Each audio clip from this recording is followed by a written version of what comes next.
link up, baby. You just hit my line for the wind down. There's only one thing on my mind when you come around me.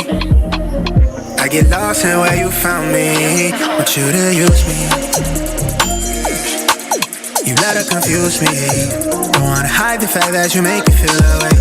Want you to give me play. I see it in your eyes, you're lonely. Come put that body on me. I hit it right, I will. I treat you right, I will. Trust me, I got you, baby. Know how to make you feel. They can't do you like I will. Nobody do you like I will. I hit it right, I will. I treat you right, I will. Trust me, I got you, baby. Know how to make you feel. They can't do you like I will. They can't do you like I will. Like I will. I treat you right, I will. I treat you right, I will. Trust me, I got you, baby. Know how to make you feel. I treat you right, I will. I treat you right, I will. Trust me, I got you, baby. Know how to make you feel. I hit it right, I will. I treat you right, I will. Trust me, I got you, baby. Know how to make you feel. I hit it right, I will. I treat you right, I will. They can't do you like I will. Like I will.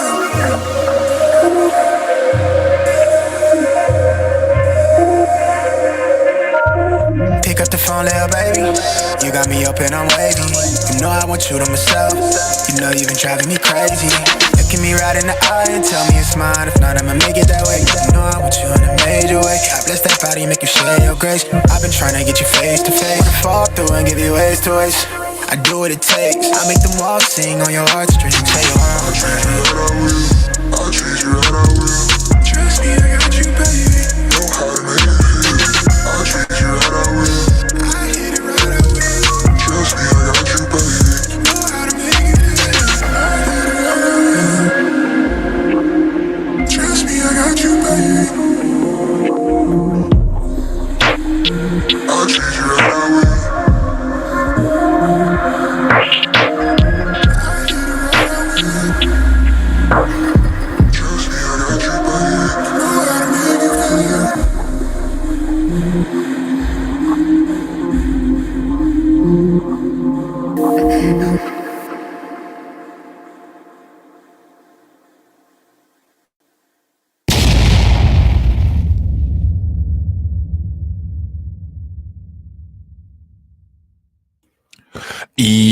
Yo, what up, y'all? It's your boy Rob coming back at you once again with another live stream. So before we get started, you already know what to do.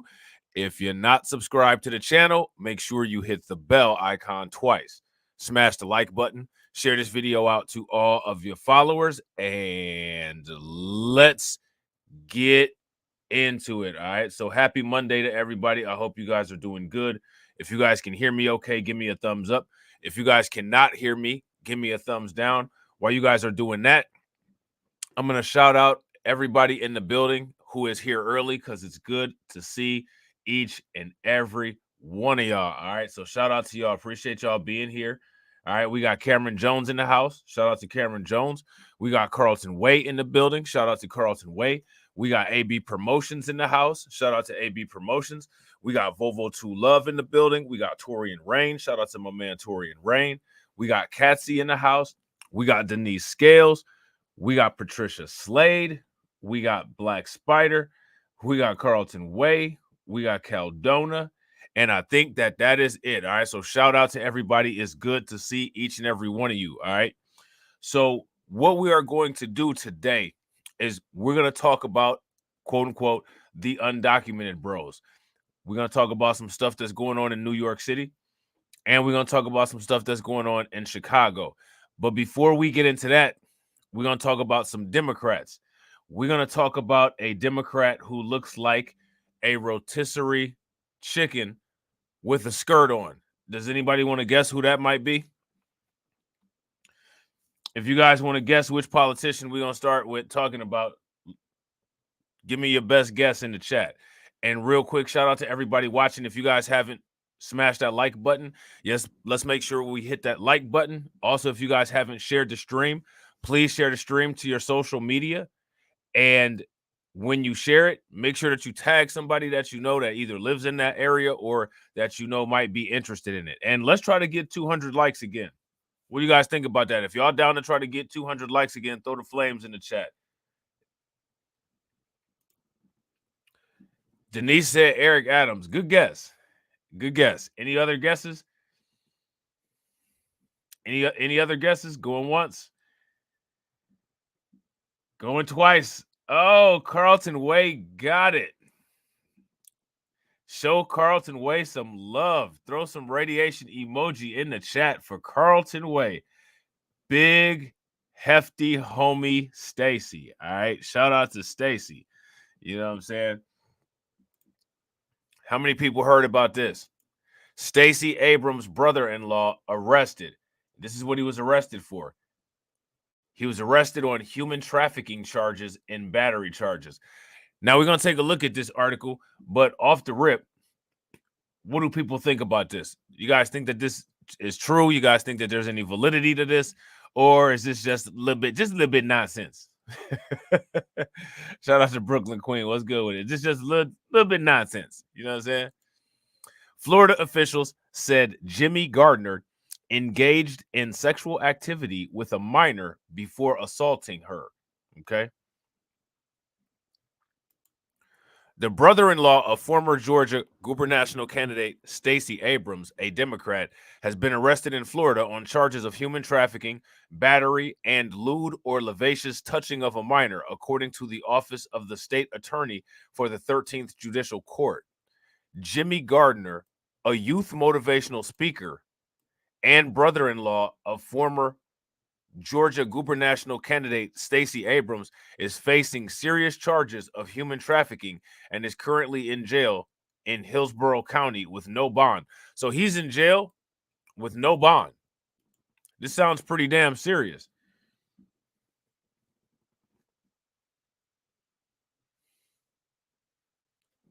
This sounds pretty damn serious. Gardner is scheduled to face a judge in first court appearance in Tampa tomorrow, the office said in a Friday press release. Tampa police stated that the incident occurred early Friday morning at the Renaissance Hotel at International Plaza when 57-year-old Jimmy Gardner allegedly engaged in sexual acts with a 16-year-old girl before assaulting her during an altercation.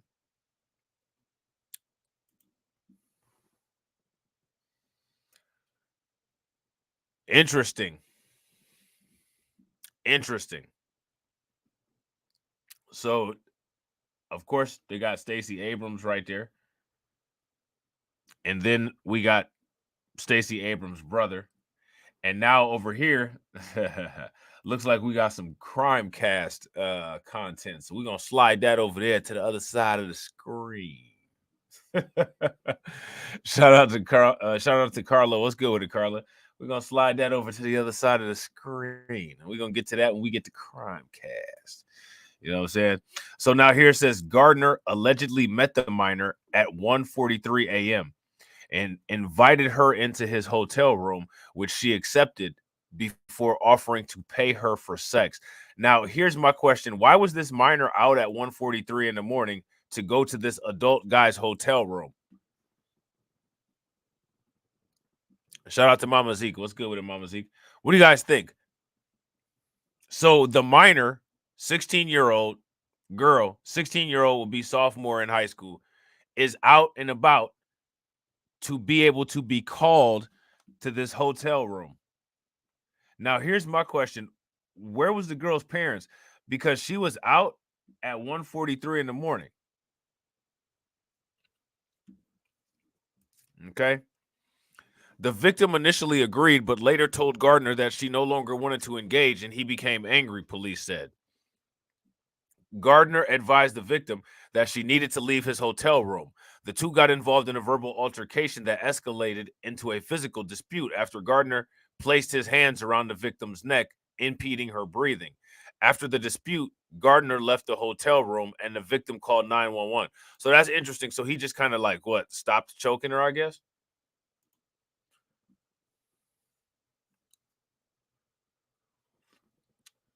Shout out to Shamika. What's good with it, Shamika? So now here it says police said that they found the victim at the scene when they arrived, but that Gardner had already left the hotel. He later turned himself, he turned himself into the Tampa Police District 1 office and was charged with human trafficking, lewd and lascivious touching of certain minors, and battery. So that's kind of interesting. He turned himself in for that.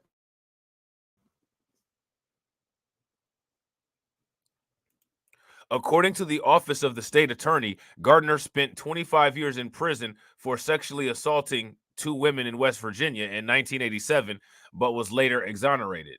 Gardner is the husband of U.S. District Court Judge Leslie Abrams Gardner, Abrams' sister, who was appointed by former President Barack Obama in 2014 before being unanimously confirmed by the state. Fox News Digital has reached out to Abrams and Judge Gardner for comment. All right. And I'm sure they probably didn't reach back. Okay. So again, this is what we got popping off with Stacey Abrams' brother-in-law. Apparently, this individual is married to a judge.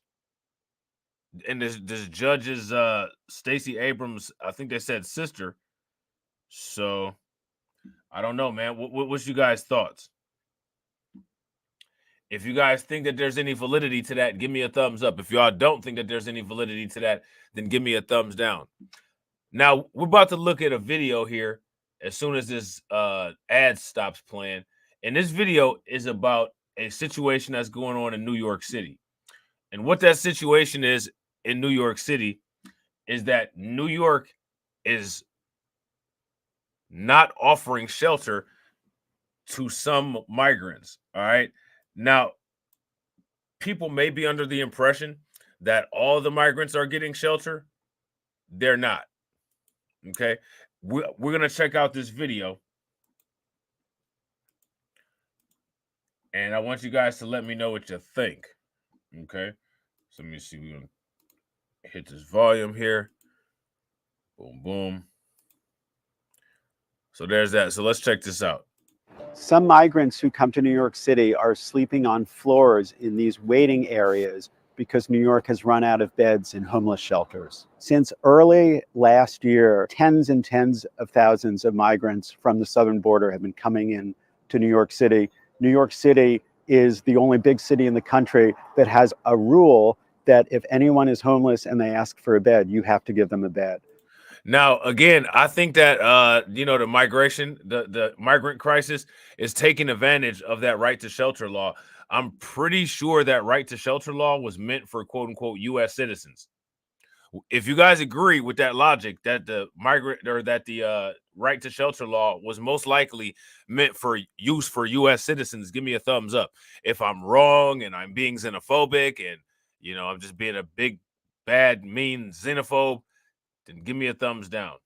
Give me some rotten tomatoes in the chat, some angry faces. Robb's being mean. Is Robb being mean, or is that what you guys think that the situation is? Because I'm pretty sure that that's what the situation is. I don't think that they had the idea that back in the day there would be one of those, there would be a migrant crisis. So when this was first written, it was probably written for people who were, citizens passing through. You know what I'm saying? Or even, with a time limit or whatever. I don't think that they expected this to be something that lasts for forever. You know what I mean? Most of the migrants end up homeless when they get to New York because they don't have money and they can't work legally. The city is now, as of October, housing about 65,000 migrants. This video was filmed by a migrant from Venezuela. As reporters, we can't go inside these places. They're off limits. Some of the migrants, by the time they get Now, let me ask you guys a question. Isn't that a violation of constitutional rights, not allowing us to go in and see what's going on in these places? How many people were aware of that the media is not allowed to go in and see what's going on in the migrant shelters? Were you all aware of that?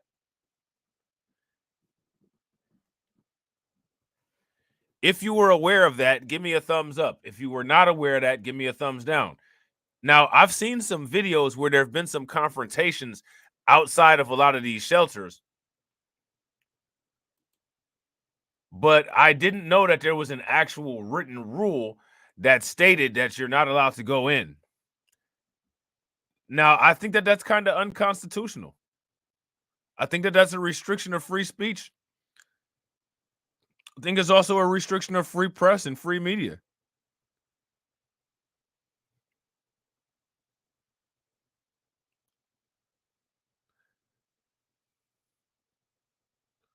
Now, here's my question for you guys.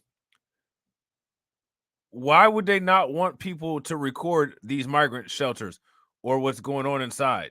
Yeah, like Torian is saying down there, what are they hiding? Give me your best guesses, because I couldn't tell you.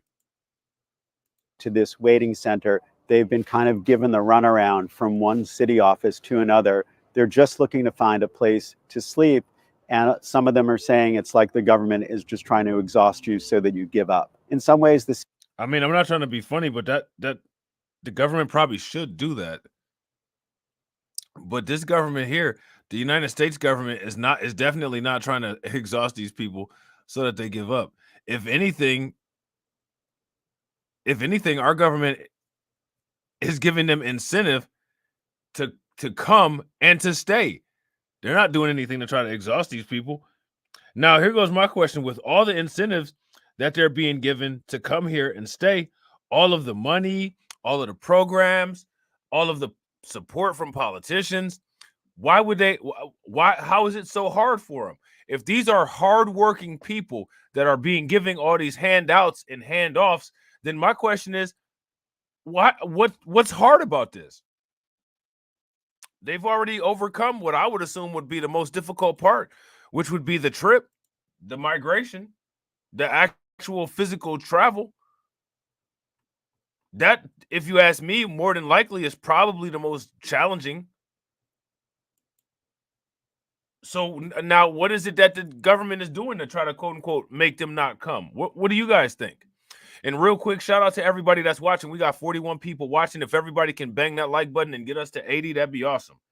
City owns up to that. It says, we want people to leave. They opened this reticketing office. When your time is up at a shelter, they send you to the reticketing office and they offer to give you a ticket, they say, anywhere in the world, because it's so expensive to keep taking care of these people that it's cheaper just to fly them somewhere else. It's November now. It's getting cold. It's going to get a lot colder. City officials have been talking lately about issuing migrants tents and sleeping bags. Now, I want to bring it back to this part right here. What do you all think about that, about the idea of flying these people out to all different places because they don't want them to stay in New York City? My thing is even though that may sound nice and people may immediately give the knee-jerk reaction, ooh, that's great, they're finally getting these people up out of here. The problem is that if you take care of the situation like that, you're still spending a ton of money in taxpayer dollars. Let me ask you guys this. Who's paying for those airplane tickets? You guys can let me know in the comment section. Who's paying for those airplane tickets? So expensive to keep taking care of these people that it's cheaper just to fly them somewhere else. It's November now. It's getting cold. It's going to get a lot colder. City officials have been talking lately about issuing migrants tents and sleeping bags and setting up sort of a camping area where people can sleep outside. Advocates for the migrants say that this is completely against the rules, that the city has to offer a bed to everybody, but the mayor is saying, we're sorry, we can't do it anymore. Well, here's my question. What do they expect him to do if he can't do it anymore? What do they expect the mayor to do if he can't do it anymore?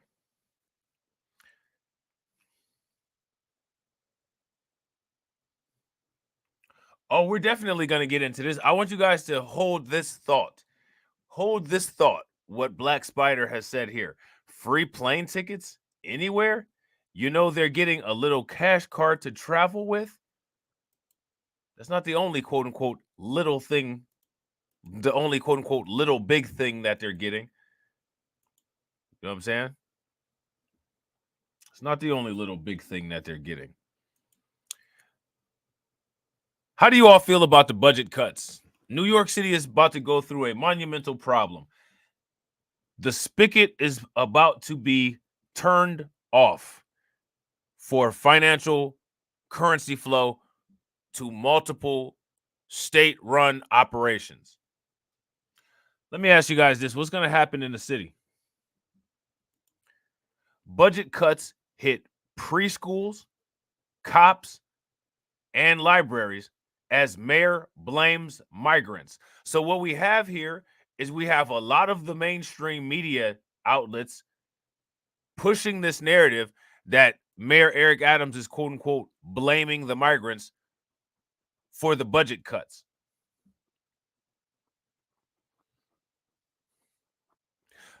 Let me ask you guys this question. From everything that we've read, does it seem like Mayor Eric Adams is quote unquote blaming the migrants for the budget cut?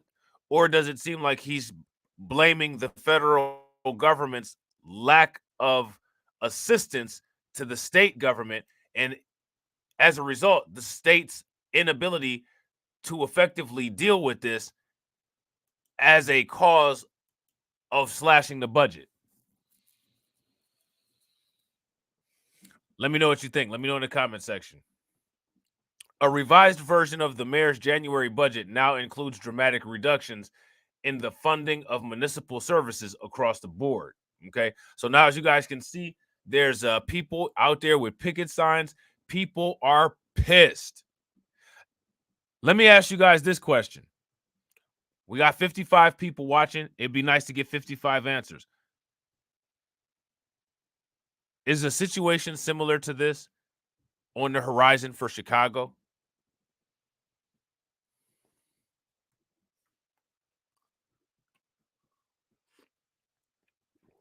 Another question for you. Is a situation like this on the horizon for Denver? Other cities, Houston, San Diego?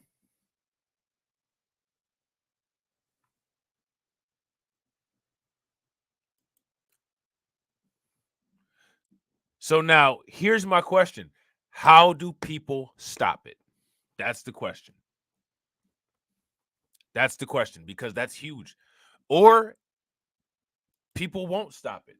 Now, let me ask you guys this. If people are unable to stop this situation from continuing to get worse, my question for you all is, first, what's going to happen to them? Second, what's going to happen to their city?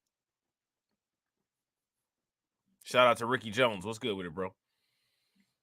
Okay, so now here it says New York City's expansion of universal pre-K, some trash pickup, and library services have been slashed as part of Mayor Eric Adams' extremely painful cuts in a newly announced budget modification that looks to trim the city's spending.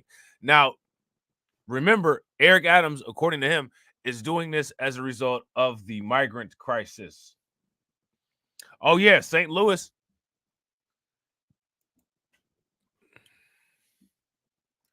St. Louis.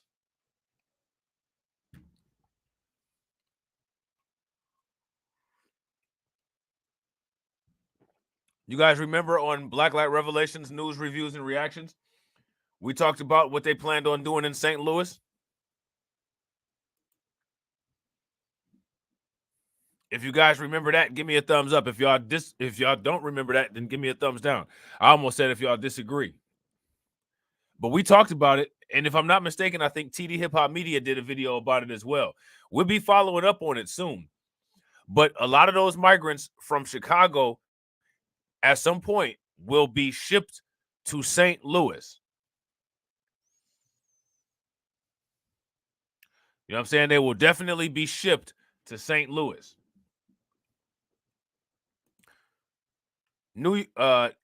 Every agency will see 5% budget reductions this month. Now, let me ask you guys a question. As a result of them seeing a 5% budget reduction, there's probably going to be about 15% less services available. Are the people in New York going to end up paying more taxes or less?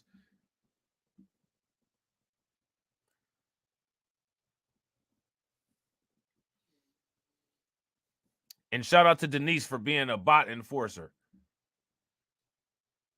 They're going to pay more taxes or less?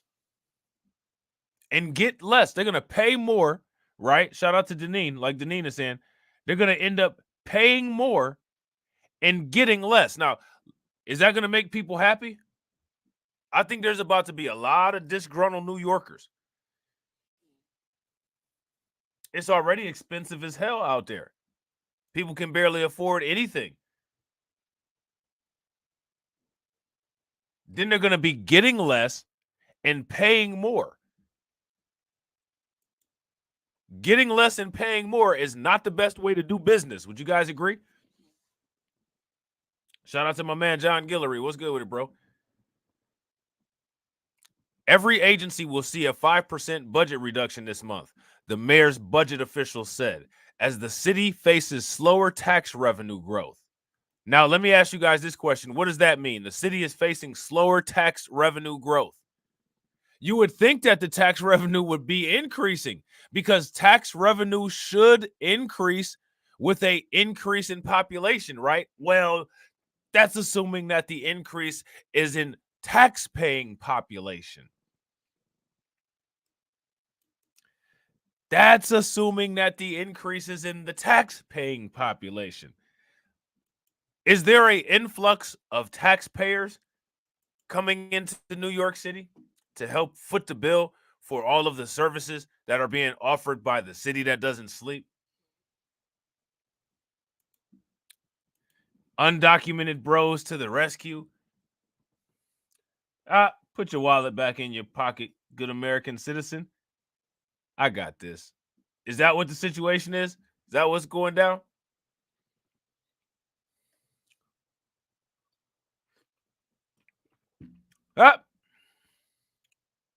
Fold those dollar bills back up.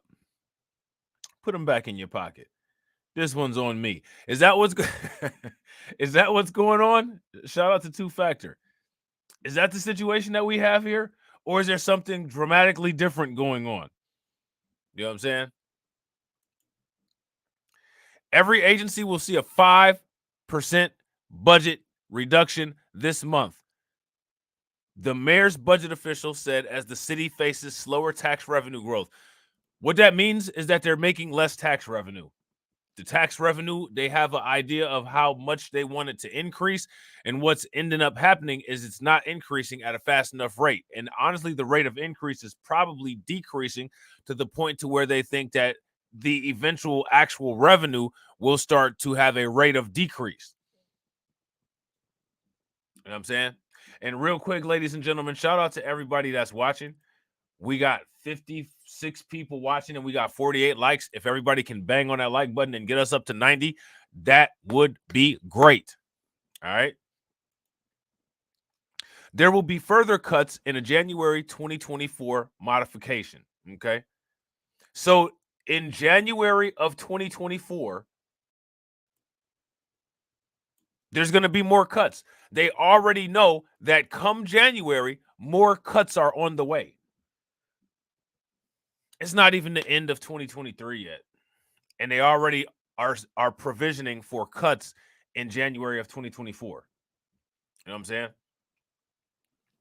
Adams has warned residents for months of worsening budget cuts, but did not speak directly on Thursday about the latest changes.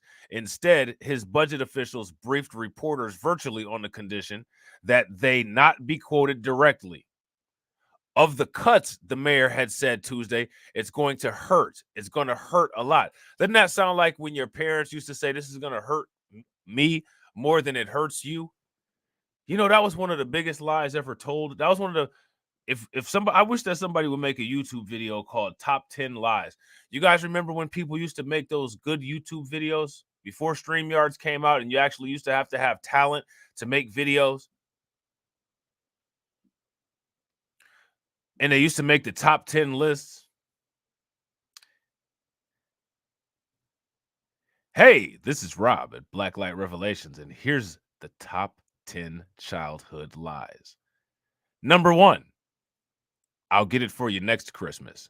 This is a technique used by many parents to get their children to shut up when pestering them about items that may cost too much money or an amount of money that they don't want to spend.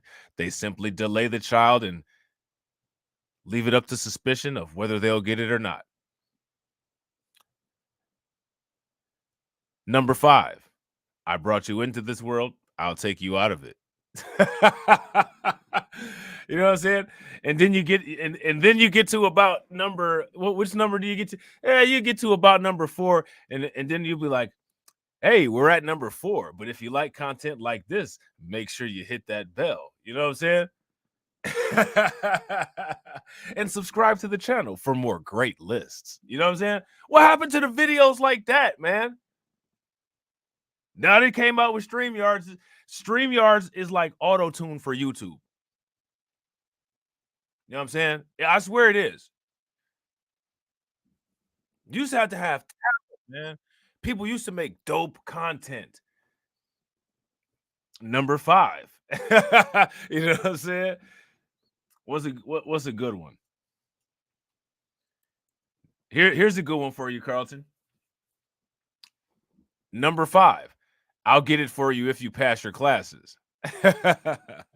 I'll get it for you if you pass your classes is a passive-aggressive technique used by many old-school parents to basically get the child to stop asking about the same thing that they want, but at the same time to reinforce that if you don't perform in school, you're going to pay for it when those report cards come.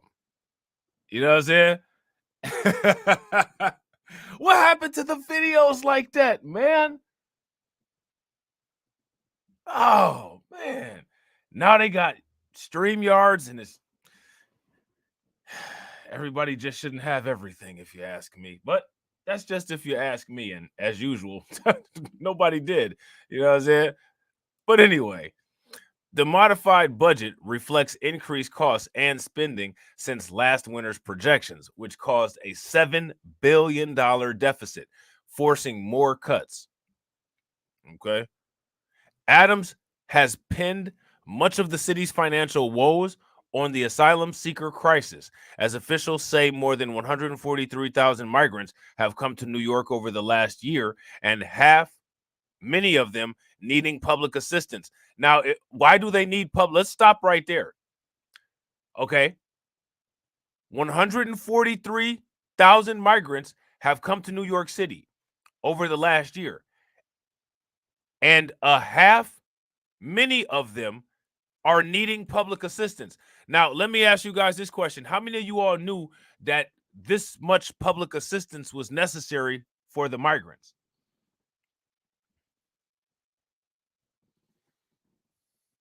Miss Mojo still does great countdown videos, but it's centered on movies and TV information. Hey, I just like the countdowns. Like, you know what I'm saying? Like, I like the countdowns. Like I remember I watched a video.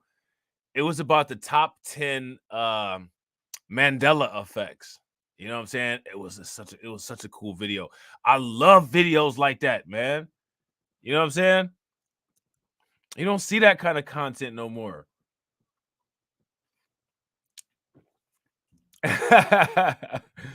Right. Let me hold something. Oh, you just got paid? Let me hold that. You know what I'm saying?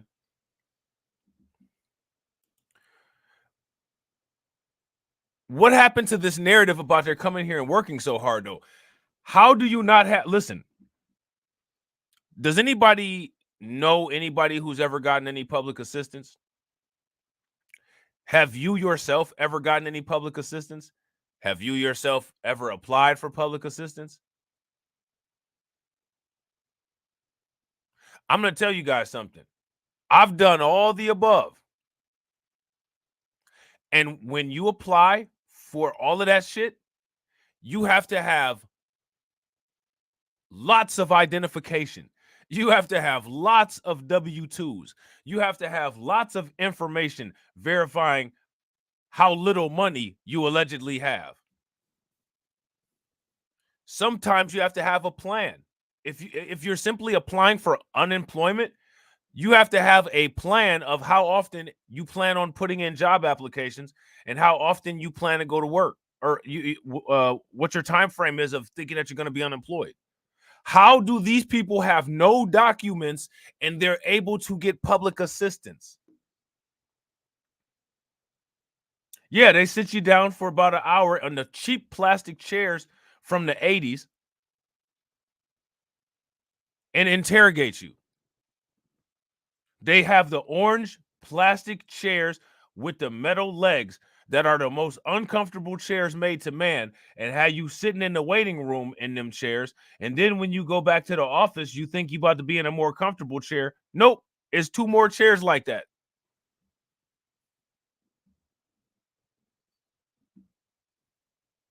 Yeah, you have to log in your job search activities on a weekly basis. Yep, facts. Two-factor know what time it is. He's exactly right. And I think it's like that probably for everywhere, every job and family services department across the United States. You have to have a lot of information to apply for those benefits. And there's nothing wrong with applying for benefits. Shout out to MC. Yeah, on maternity leave for WIC, they comb over your finances, ask you where you live, ask you about your bank account, ask you about your education. How can these people get all of this stuff without having any documents? And yet, if you go downtown and try to fill out some forms at Job and Family Services, if you leave your driver's license at home, you're done. You can't even fill out your application. But these people have literally left their identity in another country and come here and don't even have identification paperwork and can immediately apply and get this stuff. How is that fair? Shout out to my man House of Coons. What's good with it? You have to go there with, shout out to Tedra, you have to go there with a bag full of information. They want you to have W-2s going back 7 years, proof of employment, 10 letters of reference, a BCI, FBI background check. I mean, they want everything. Birth certificate, social security card, 3 most recent pay stubs, a letter from your bank or your landlord. They want all kinds of shit. Yeah, exactly, Torian. Big facts. The city is still taking care of more than 60,000 asylum seekers in already taxed shelters and facilities across the city, as it is required to provide shelter to anyone under its right to shelter mandate. Now, let me ask you guys this. Are they just taking full advantage of this right to shelter mandate? Now, I want shout out to all my FBA people in the building. I want FBA people in particular to listen very closely to what I'm about to say. What's going on in New York City and the manipulation of the right to shelter mandate, that is broad and ambiguous. Rise all tide, gone horribly wrong. If you ever forget the necessity of nailing down specifics like lineage, like exactly what happened in a certain particular situation, time frames, just think back to what New York City is going through now and just think, quote unquote, right to shelter, as broad and ambiguous as that is, caused all these problems. So what does that say? It's important to tighten things up. It's important to make sure that everything is very, very, very specific. And try as hard as you can to never allow broad and ambiguous language to be written into any type of legislation that you go for, because the civil rights movement, the 14th Amendment, all of that is evidence that if there's an open window, they're going to let everybody in through it. Does that make sense? If that makes sense, give me a thumbs up. If it doesn't make any sense, then give me a thumbs down. And real quick, shout out to everybody that's watching. We got 82 people watching. If everybody could take a moment, smash that like button. If you guys have not hit the bell, please hit the bell. Try to get us over 100 likes. And share the stream to your social media. The city predicts, all right, I want you guys to pay attention to this. The city predicts that it will spend $11 billion on services and housing for migrants over the next 2 years, officials said, and plans to keep reducing those services, although they did not provide further details on how. City officials have already begun to shorten the length of time that most can stay at city-run shelters. Now, do you guys remember the live stream that we did talking about Brandon Johnson? Remember when I asked the question, because Chicago has just recently changed their policy for their migrant shelters to giving them 60-day stays.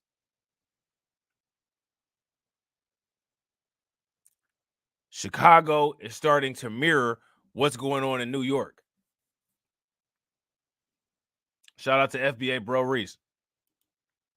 To balance the budget as the law requires, every city agency dug into their own budget to find savings with minimal disruption to services, the mayor said in a statement Thursday afternoon, adding his reoccurring plea to the federal government for more financial support.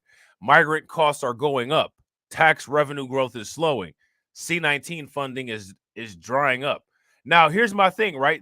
If you look at this and you put this into a mathematical equation in your head and you have all of these different variables, it seems like the easy one to make the problem kind of slow down is very obvious, but it's being purposely looked over. If migrant costs are going up, decreasing migrant access would probably be the best, most simple, most effective, and easiest way to start to somewhat get control over this out of control mismanagement of money. Literally, again, just like the last stream, alligator mouth open, right? This is literally second grade math. Layoffs of city employees are not on the table, budget officials said. Now, is that a temporary situation or is that a permanent situation? Because if you ask me, that's only temporary. I believe that if the budgets end up being cut further in January of 2024, by the end of the first quarter, layoffs will be announced.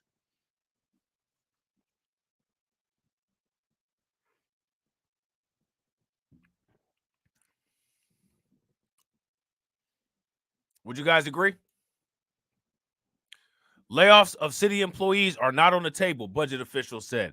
And Adams said in his statement that there would be minimal disruption to services, but the cuts will nevertheless affect New Yorkers citywide, from summer camp programs to trash cleanup. For the City Department of Education, it means a delay opening new 3K and pre-K classes in the Bronx and on Staten Island by 6 months, officials said. Look at this. More than $570 billion has been cut over multiple years from the Department of Education, with up to $18 million in cuts to community schools over the current and next future year. Now, let me ask you guys a question. How is that going to affect the youth in the short term, and how is it going to affect the youth in the long term? That's my question. What's going to happen to the kids? What's going to happen to education? Are any of the kids coming out of New York City schools going to be competitive? Are they going to be making the big bucks? A hiring freeze and vacancy reduction, i.e. not filling open positions, will happen mainly at the Department of Education's central office, officials said. The city is also reducing hours and cutting Fridays for 30,000 middle schoolers for its Summer Rising program. Libraries across the city will also see reduced hours and the end to Sunday services following the new cuts. Officials from the New York, Queens, and Brooklyn public libraries anticipate even more cuts in the future. So a lot of these people from the library are anticipating a lot of the same thing that I'm saying. I think that if this doesn't resolve, which it doesn't seem like any resolution to any of this is anywhere in sight, then what it looks like is going to end up happening is that there's going to be even more budget cuts.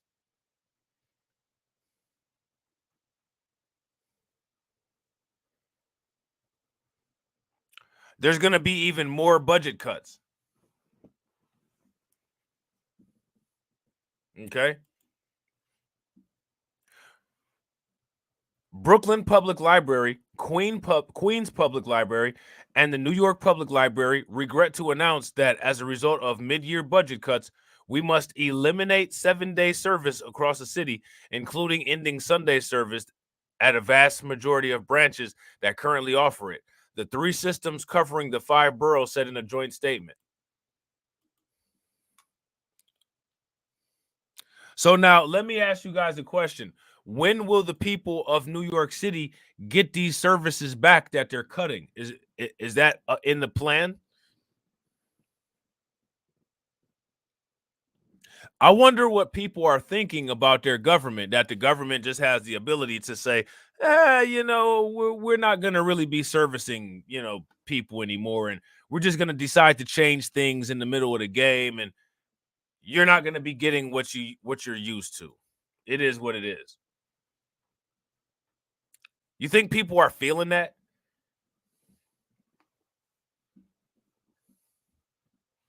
If you guys think that people are feeling that, give me a thumbs up. If you guys think that they're not feeling that, then give me a thumbs down. Shout out to Get Noticed with Nikki. What's good with it?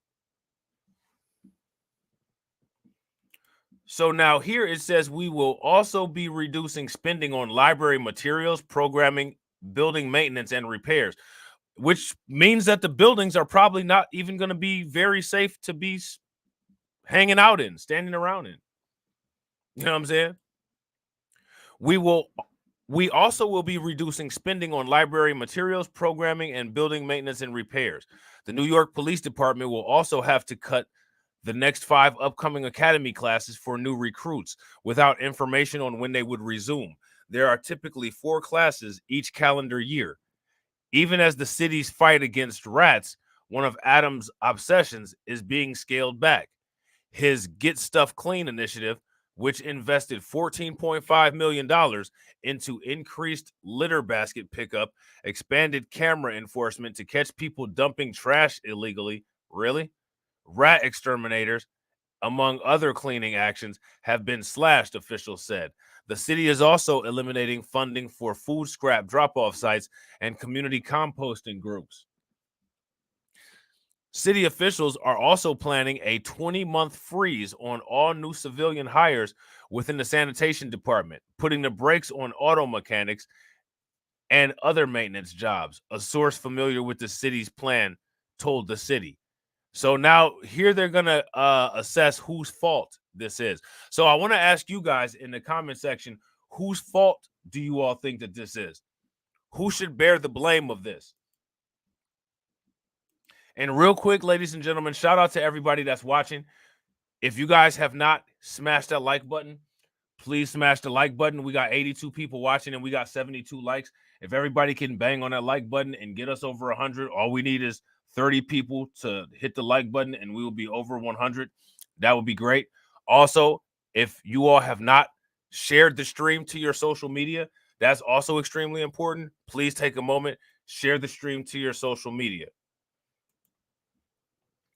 In a joint statement with City Council Finance Chair Justin Brennan, Speaker Adrian Adams pushed back on the mayor's assertion that the budget woes come solely from asylum seekers. Now, I don't recall hearing Mayor Eric Adams say that the budget woes come solely from asylum seekers. I heard him say that they're a huge contributor, but I didn't hear him say that they came solely from that. The two called for the full protection of vital services for New Yorkers and criticized the mayor's use of expensive emergency contracts with for-profit companies for care of the migrants, which is interesting because that's exactly what they're doing in Chicago. So now we got to ask the question, right? Because now we're starting to see some patterns. Why is it that when it comes to these cities, why are they using expensive for-profit help for the migrant care projects? Why are they doing that? Does that make any sense? Remember, they're doing the same thing in Chicago. The news kind of busted them out by showing all of those millions of dollars that they were spending on that outsourcing agency. So my question is, why are they doing it?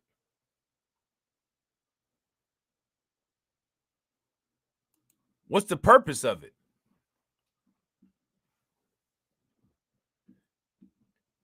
You'd think they'd want to spend the money a little bit more smart, right?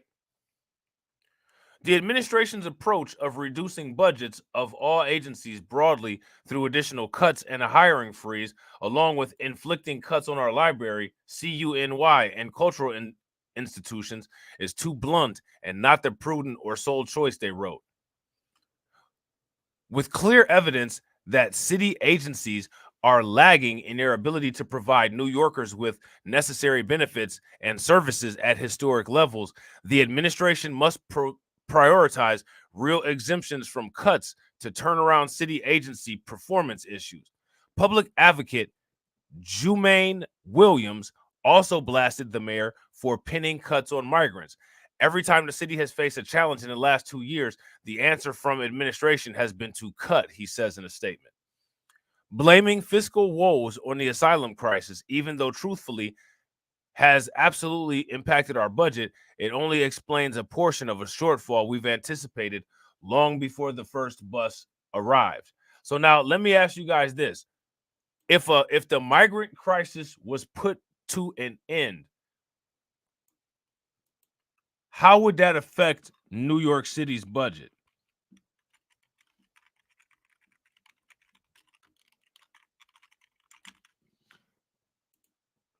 If the migrant crisis was put to an end, what effect would that have on New York City's budget? That's my question for you guys. So now I want to ask you all this. And the question that I want to ask you all is, do you agree with Mayor Eric Adams with his brilliant idea that he has? And I'm going to show you guys what his brilliant idea is if I can get the page to okay, here we go. Yeah. All right, I got it. Sometimes when it comes to some of these websites, they're not the business. They are not the business.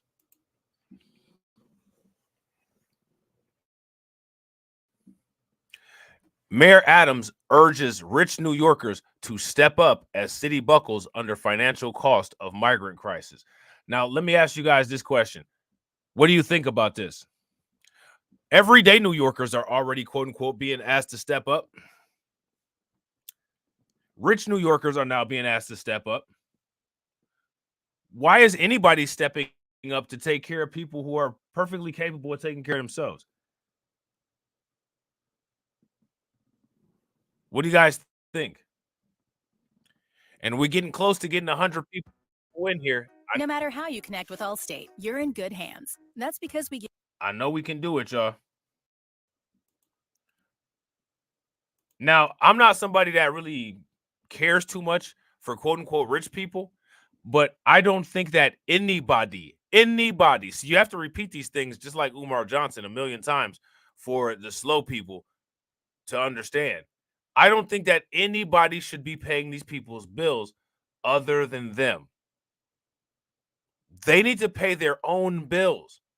I don't understand how you just all of a sudden just have completely different expectations for people who came here voluntarily. Like, it's wild to me. It is absolutely wild. And if you ask me, it's highly disrespectful to these people's constituencies. You know what I'm saying? So we're gonna check out this little video right here, and then we're gonna get back to it. All right. Did you contact the fire commissioner at the time in 2021, Dan Nigro, with regard to the opening of the Turkish consulate building with the expected visit of President Erdogan? Oh, this is them questioning Mayor Eric Adams about Turkey. Look at him. He looking like he under pressure.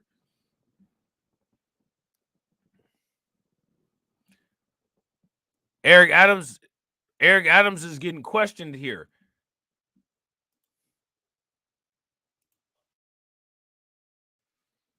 Did you contact the fire commissioner at the time in 2021, Dan Nigro, with regard to the opening of the Turkish consulate building with the expected visit of President Erdogan? I didn't know of the expected visit. I believe it was UNGA, and yes, I did reach out to the commissioner. As all of this is what elected officials do, what we do. When the constituency reaches out to us for assistance to another agency, we reach out to the agency. I don't think there's an elected official in the city, like many of them reached out to me and said, Eric, this is what we do every day. You know, you reach out to an agency and ask them to look into a matter. You don't reach out to an agency to compel them to do anything, because I had no authority to do so. I was a borough president. And so, yes, we reached out because our constituency had the largest Turkish population. Shout out to Deneen. Deneen says we're watching the tool get broken. If you guys agree with Deneen, give me a thumbs up. If you guys disagree with Deneen, give me a thumbs down. I gotta agree. He may as well just go ahead and crash out because they don't have anything good in store for him. Outside of Patterson, New Jersey, in this country, I believe was in Brooklyn. As a Brooklyn borough president, and we reached out to the commissioner to assist to find out what was happening and ask him to look at that. And we're talking about Commissioner Nigro, over 50 years of being a firefighter, a 9/11 hero. He's an optimum professional, and I'm sure he's going to take the necessary question. And if he was able to do something, he would. If he couldn't, he would say he couldn't. Yeah. Thank you very much, Mr. Mayor. It looks like that the federal government is not happy with you because for you speaking against the President Biden's administration's immigration policies.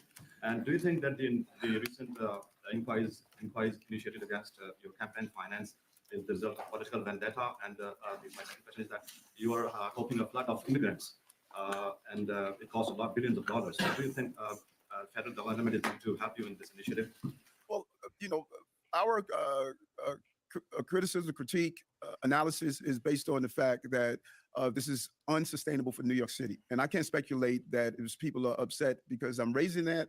I must fight on behalf of New Yorkers, like the coalition we put together. And I'm really thankful that we are really having a good coalition right now with Chicago, with Denver. You're seeing the governor of Massachusetts, Houston. How are they having a good coalition with all of these places? All of these places are failing. Every single one of the places that he mentioned is failing. Let me ask you guys this question in the comment section. Out of all of those places that he just named, which of those places is thriving? Which one? And that's a great question. I got to ask, who fails at answering questions more? Adams or Johnson? I got to say Johnson. Got to say Johnson. Got to say Johnson easy. Mayor Eric Adams, at least he got the New York City swag, and he, you know what I'm saying, he can kind of like, you know what I'm saying, he can kind of use the little wise guy, nonsense to, kind of just babble something that sounds good. Johnson looks bewildered and sounds bewildered. You know what I'm saying? And I can't speculate that if people are upset because I'm raising that. I must fight on behalf of New Yorkers, like the coalition we put together. And I'm really thankful that we are really having a good coalition right now with Chicago, with Denver. You're seeing the governor of Massachusetts, Houston. People realize that local municipalities should not carry the weight of a national problem. And I've stated that last year. This is not, an attack on the president. And in fact, I kid myself, I call myself the Biden of Brooklyn.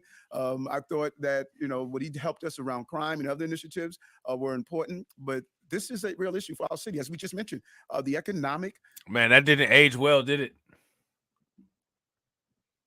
That Biden of Brooklyn stuff didn't age very well, did it? Man, oh man. Strain to this city is something that is not sustainable, and we have to get the assistance that we need from the federal government. I don't know, bro. I don't think anything is coming for you, fam, except for a court case. So now here it says New York City Mayor Eric Adams is urging the city's richest to open up their wallets to help the city weather a financial storm created by the ongoing migrant crisis, days after the city unveiled deep budget cuts. Now, let me ask you something. If you were wealthy and you lived in New York City, without some type of incentive, would you be willing to, quote unquote, empty your wallet to help with what's going on? And shout out to Carla for hitting the Nightbot.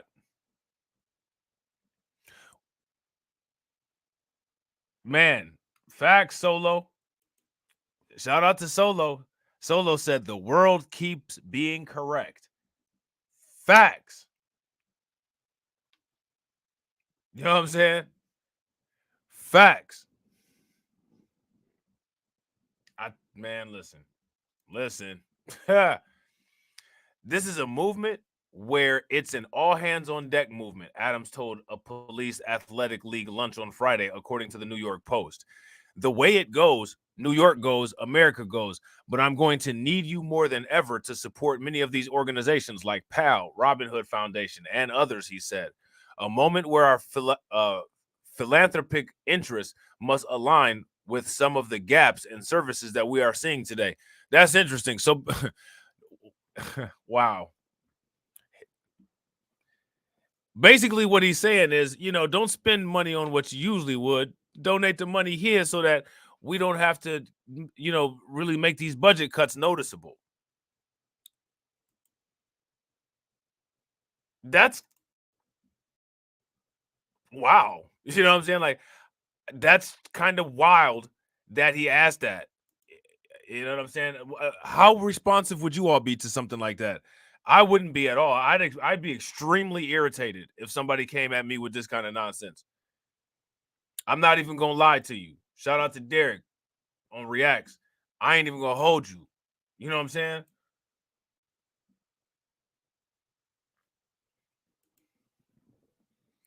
This is wild.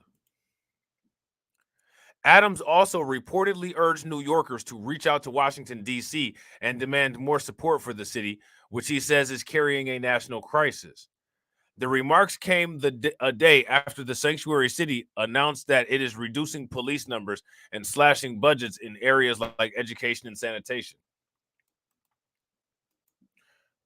There's some people that believe that a lot of these migrants that are coming over are people that have escaped prisons in Latin America. Now, again, this is speculation.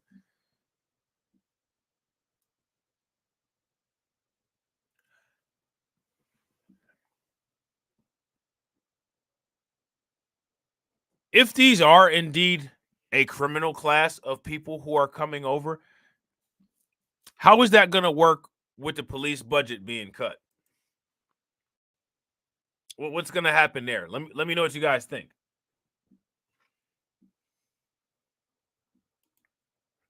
Adams announced a $110.5 billion budget, saying that cuts across all agencies were necessary, with the city having spent $1.45 billion in fiscal 2023 on the migrant crisis and nearly $11 billion expected to be spent in 2024 and 2025. So they've already calculated out to 2024 and 2025 that $11 billion is going to be spent on this migrant crisis. So that's where the United States is investing its money at, especially as it pertains to New York City.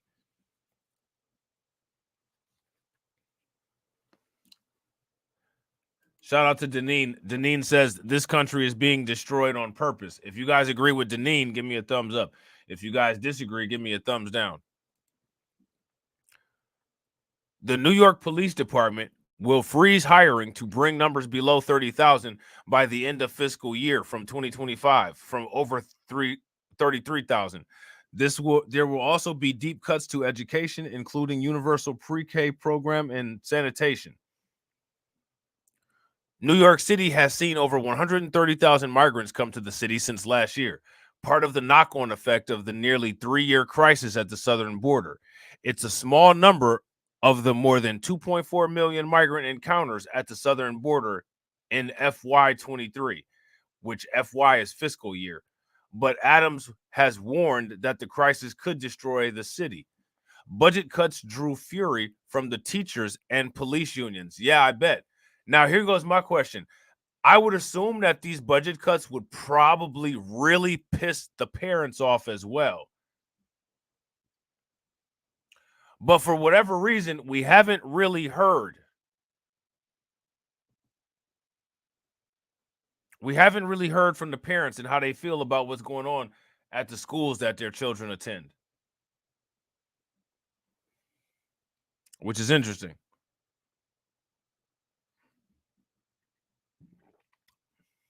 We probably should hear what they got to say, right? This is truly a disaster for every New Yorker who cares about safe streets, Police Union President Patrick Henry said. Cops are already stretched to our breaking point, and these cuts will return us to staffing levels we haven't seen since the crime epidemic of the 80s and 90s. Look at this. New York City Mayor Eric Adams says parents may need to help in public schools amid migrant crisis. I mean, what the hell is going on here? Let me see how old is this article here?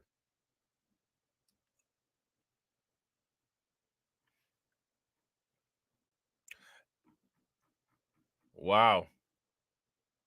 This article is from November 14th, but a lot of this is the same as what we're reading right now, so I'm not going to open it up. But that's wild.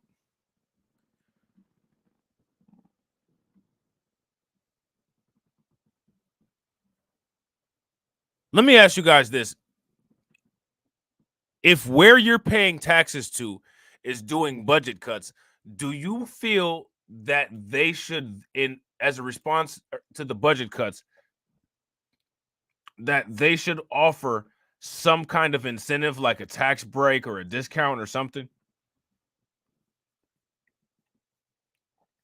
I don't think that if there's a budget cut and less resources are available, I do not feel that you should have to pay the same amount of money.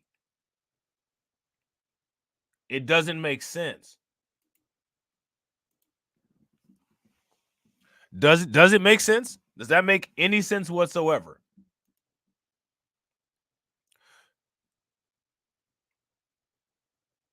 We cannot go back there. We need every level of government to work together to find a way to support police officers and protect New York City's 30 years of public safety progress, he said. New York City and other liberal jurisdictions, including Massachusetts and Chicago, have called for additional federal help with the numbers they are seeing. So, look, this is interesting. They had this video here about the migrant stuff going on. We're going to take a quick look at this. Hopefully it doesn't send us to a commercial. Yep, of course it did. Of course it did, y'all. So while we're doing that, y'all can get us up to our 100 likes by smashing that like button. Also, if you guys haven't hit the bell, you guys can do that. You guys can share the stream out. You guys can subscribe to my backup channels. So a new Texas bill will allow the state to arrest and in some cases deport migrants, making it a crime to cross between ports of entry. While in the liberal state of California, border residents see hundreds cross through their backyards daily and cannot do anything to stop it, including our next guest. Watch. There's a bunch of immigrants coming through my property. I do not condone this. Where are you from? Turkey. Man, that's crazy, man. Where's KO Kid fit at? That's exactly that kind of rudeness that we're talking about. My guy, you're on my grass. I'm from Turkey. Shut up. Like, seriously? I'm from Turkey. Shut up. I have to get you across this border. Like, for real? You're being rude, first and foremost, and you're committing a crime. You know what I'm saying? Like, man, that's wild, man.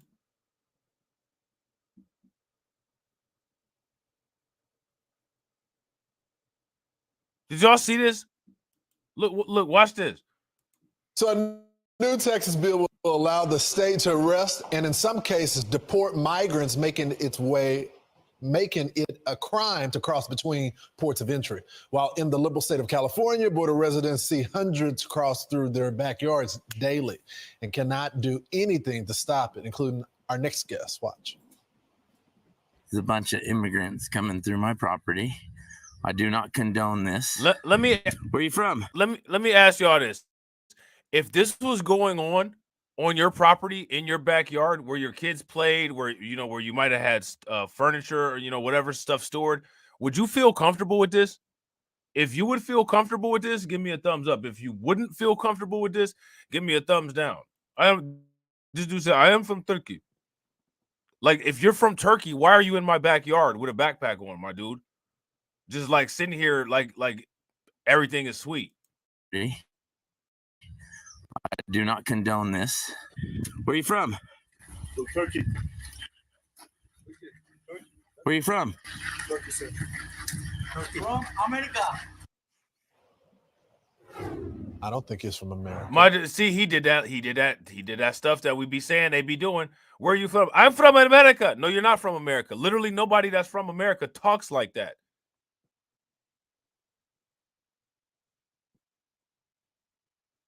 I just have an accent because I'm from New York. People from New York don't sound like that. Why are you a liar? Like, I'm not trying to be funny, man, but like, why are many of these people like habitual liars?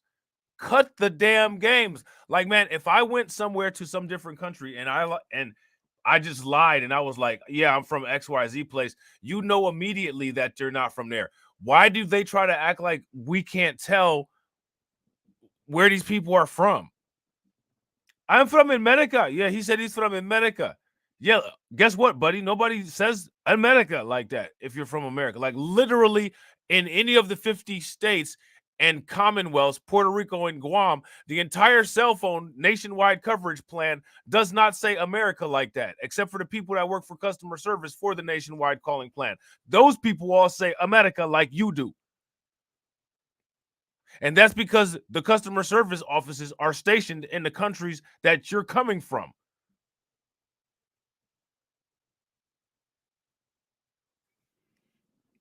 You know what I'm saying? Right. Just this is like kids in the neighborhood on your grass times 500. You know what I'm saying? Turkey. Where are you from? Turkey, sir. From America. This dude said America. From America.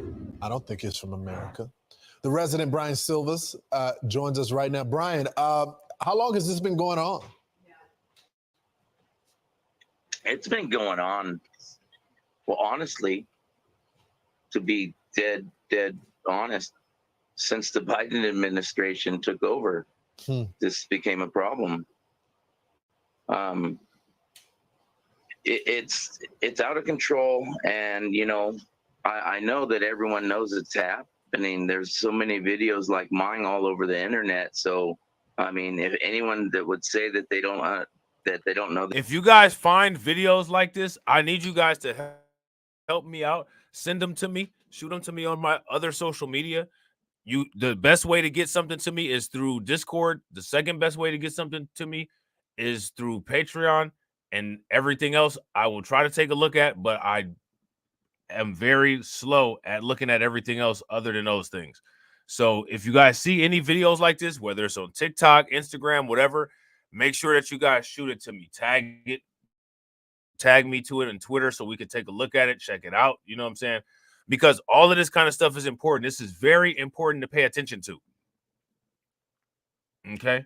Because now let me ask you guys this. If they're cutting through people's grass, cutting through people's yards down there in Texas where they have castle doctrine and Second Amendment rights, defend yourself with lethal force and all of that, they're probably going to start doing the same thing in New York and Chicago if it's not already happening. And I guarantee you that that's going to cause a lot of crime. And I guarantee you that that's also going to cause a lot of confrontations. And I guarantee you that when those crimes and confrontations take place, the public and the criminal justice system is going to attempt to put the entire blame on us and say that it's us being xenophobic, and the population at large, as well as the immigrant population, are all going to get on code with each other. They're going to be running nonstop media commercials of Black Americans are xenophobic, the same way they tried to do during the AAPI hate crime situation. You guys remember that? If you guys remember that, give me a thumbs up. If you guys don't remember that, give me a thumbs down. This is happening. It's just got to be under a rock or from another planet. But they got to do something about it. Our border agents could get online on the border where the holes are and be 50, 100 yards apart and stop this, but they won't even stop them from coming in. They will not allow us to stop them. And they say their hands are tied. Yeah. And it's just, this is. Real quick, ladies and gentlemen, shout out to Carla and shout out to my man Ryan Glenn. What's good with it, bro? If one of the moderators could put the link in for AB Promotions channel, that would be great. And when that link gets in, if everybody in here subscribes to that channel, that'd be great. But throw it in the chat for Carla if somebody can, please. Ridiculous. Well, Brian, I think it all goes back to leadership. I talk to those same border agents and they say, look, the administration won't allow them to do their job. They're responsible for processing now. They can't actually go after the people. I see your flag in your background. Do you think that having a new administration in office will turn this around? Well, before our last administration, Trump. Now, that's a question that I want to ask you guys. Do you all feel that a new administration in office will turn things around? If you all feel that it will, throw some flames in the chat. If you guys feel like it won't, then put an angry face in the chat. Administration, we had a lot better life in America. He puts America first. This administration sends billions and billions of dollars overseas, doesn't take care of us vets, anything here at home on the homeland. All right, shout out to Carlton. Hey, Carla, if you see the link that Carlton put in, that's AB Promotions channel. So make sure you guys hit that link that Carlton Way put in and subscribe to that channel. Hit the bell icon twice when y'all go to that channel. We got 10 million that they know came in. And this is I've lived here my whole life, and it's never been like this. How it's been the last 2 years, 3 years, and it's just out of control. And they're just turning a blind eye. They're focused on so many other things that don't matter, for votes or whatever. And these people aren't coming here to work. And I mean, it's expensive to live here. I'm a truck driver. I make a decent wage, and it's hard to survive here. Now, 3 years ago, I had no problem. Now, that's interesting, right? Because the thing that people don't know, that they don't talk about, is that if you actually talk to a lot of immigrants, a lot of people that have been here, a lot of the ones who are honest, you know what I'm saying? A lot, because there's some immigrants that are honest and some that keep it a buck that are real cool. You know what I'm saying? And if you talk to them, they'll give you an honest take on how wrong they were about the United States, how, they thought that when they got here, things were going to be easy.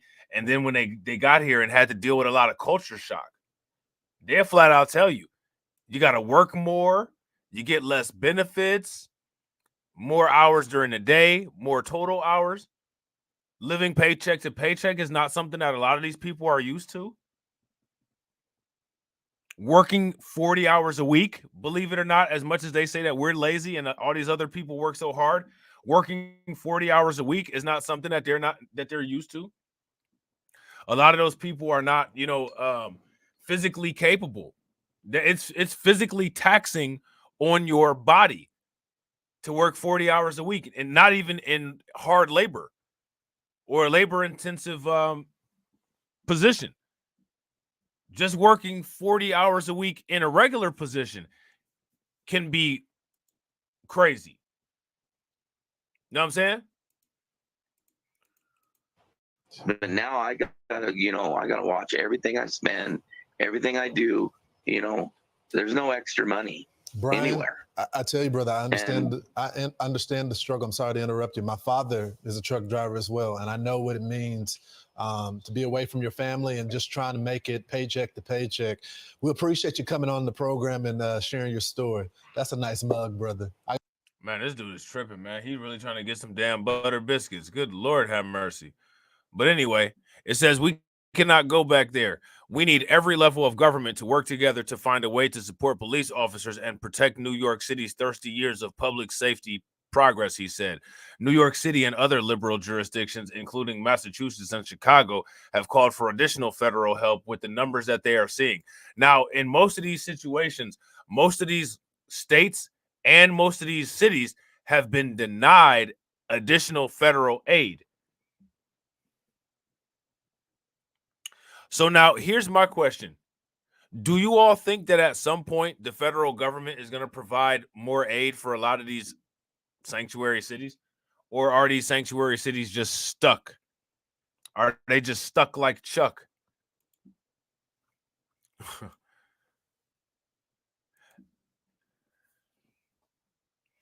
Let me know what's going on with these sanctuary cities. Are they stuck like Chuck? You know what I'm saying? What's really good?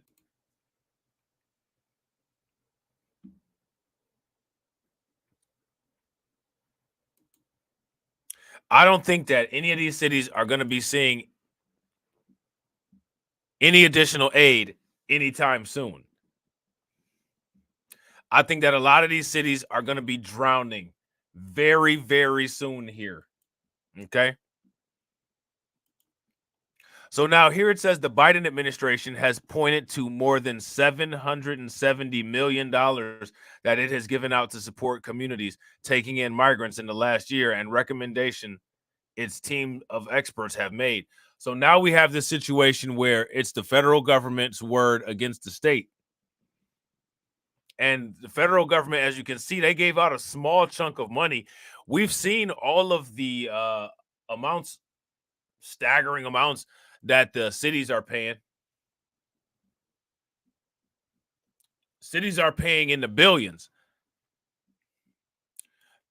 The Biden administration pointed to $770 million that it's given out to support communities taking in migrants in the last year and recommended that its teams recommendations its teams of experts has made. It has also deployed personnel to help with authorizing work permits and to educate migrants on the immigration system, a DHS official said.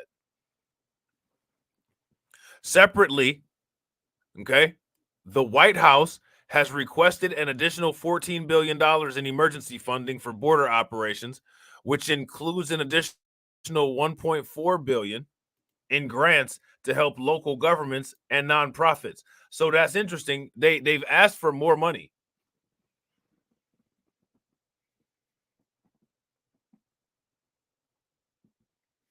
That's right, MC.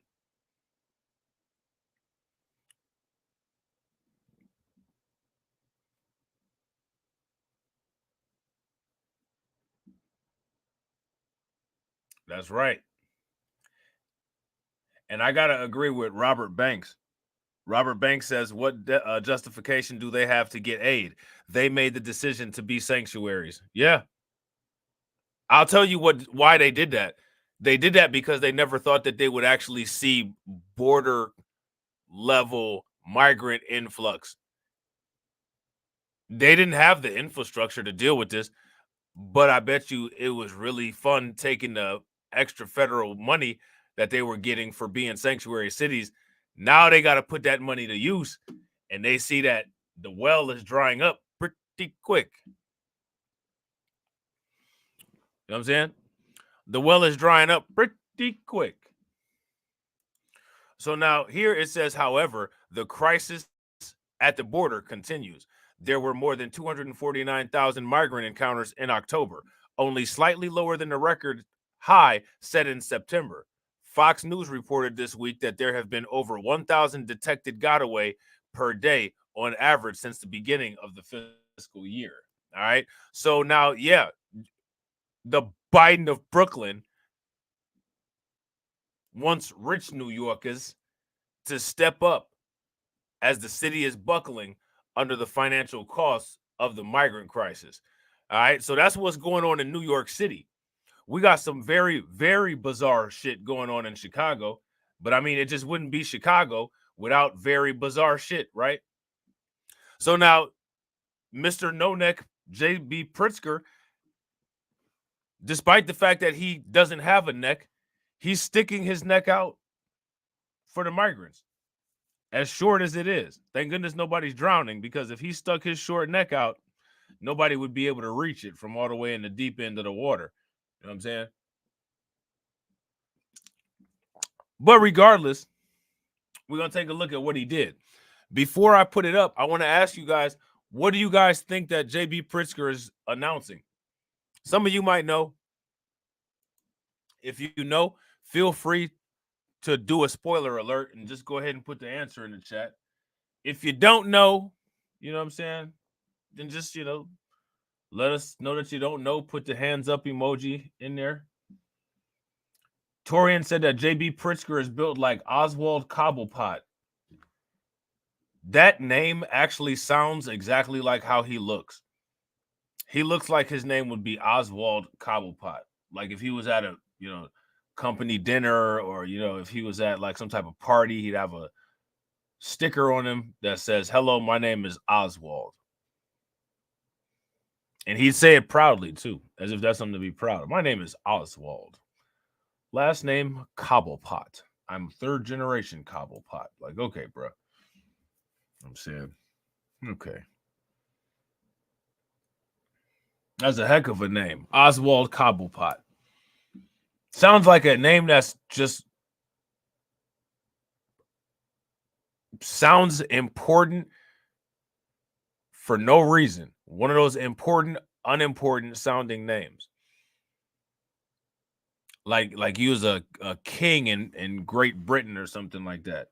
I'm King Oswald Cobblepot V. You know what I'm saying? I stole everything that I have. And I take showers once every decade. And I feel that I'm better than everyone on the planet.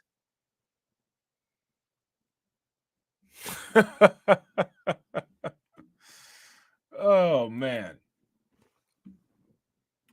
Ah, that's the Penguin. Okay. I'm not a big DC fan. The only person that I really know, like as far as villains, like first name and last name like that, is Jack Napier.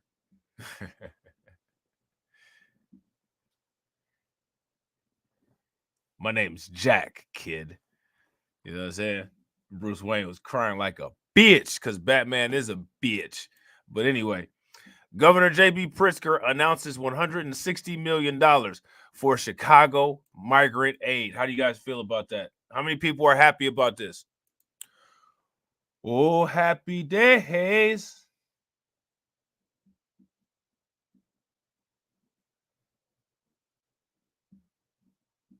Hey, guys, I have an announcement for you. We're going to be providing $160 million. As you guys can see, the dollar bills are still damp. I just freshly pulled it out of my ass to provide to these migrants who are going through this crisis. So we'll set the wet dollars on the heater, let them dry off. It's probably going to smell kind of bad. And then we'll start distributing them. Like you can't make this stuff up.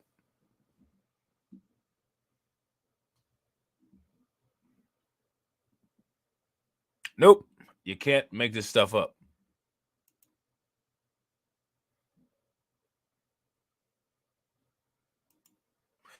Do you all feel that the taxpayers probably feel like they've been taken advantage of?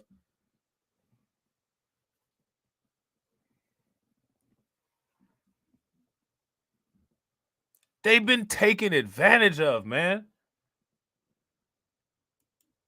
They getting played. Somebody out here getting played.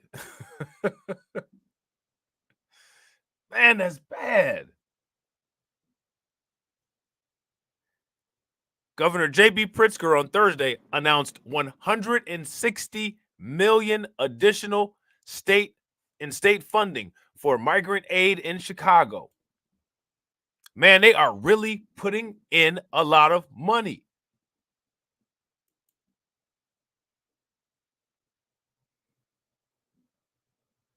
They are really putting in a lot of money. Yeah, that's exactly what's happening. And you guys saw the live stream that we did last time where Brandon Johnson tried to cover himself and say that that's not going on. But like I told you guys, we got all the receipts. We can prove that this is going on. You know what I'm saying? Right, exactly. That's a fact. If you guys agree with MC, give me a thumbs up. If you guys disagree, give me a thumbs down. Quote unquote, taken advantage of, but lots still vote blue. That is something that has to stop, and it has to stop immediately. Speaking of immediately, shout out to everybody watching. We got 91 people watching. We almost at that 100 mark, so smash that like button, hit that bell, share the stream to your social media. Let's get us up over 100. I'm pretty sure we probably over 100 likes. Let me see. Yeah, we had 104 likes, so let's get to 150. Everybody smash that button. All right. New funds answer the city's plans, or I'm sorry, pleas for more money the day after city council approved a budget allocating less than half of what officials anticipate needing to address the migrant crisis. So now let me ask you guys this. If they're already under budget, how are they going to address this? How is that going to work? The budgets of these cities are already running on E. They're already running on E. Now compile the migrant crisis onto that. It's all bad for everybody in those cities, man. It is all bad.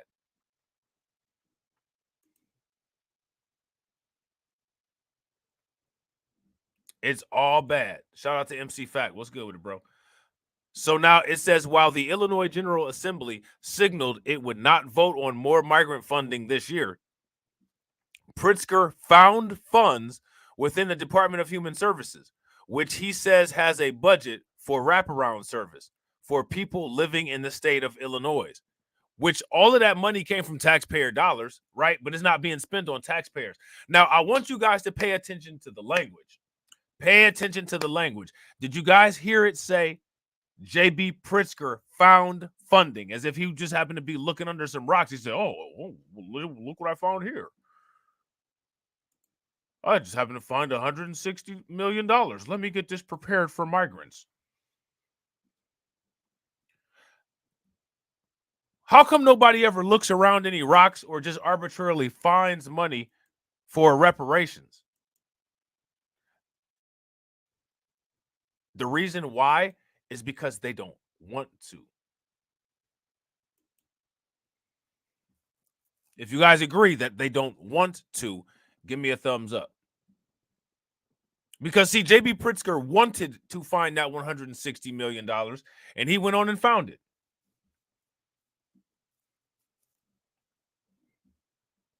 Now, there's plenty of things J.B. Pritzker could pay reparations for in Chicago, but he didn't find that $160 million for that.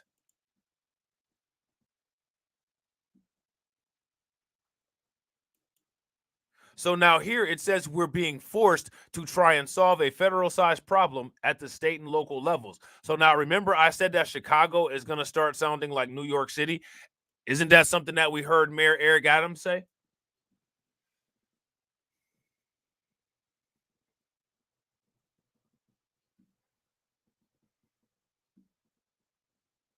If that's something that we heard Mayor Eric Adams say, then give me that thumbs up. If it's not, then give me a thumbs down. So now Chicago, about to be on one accord with New York City. They're sounding the same. Every day we contend with impossible choices about how to use already scarce resources, Pritzker said at a press conference on Thursday. Pritzker says the funding is aimed at welcome, shelter, and independence, earmarking. So now this is what TD Hip Hop Media, shout out to my man TD Hip Hop Media, is talking about when he's saying that, quote unquote, these people have, quote unquote, funds earmarked for them. This is what funds earmarked looks like. Okay.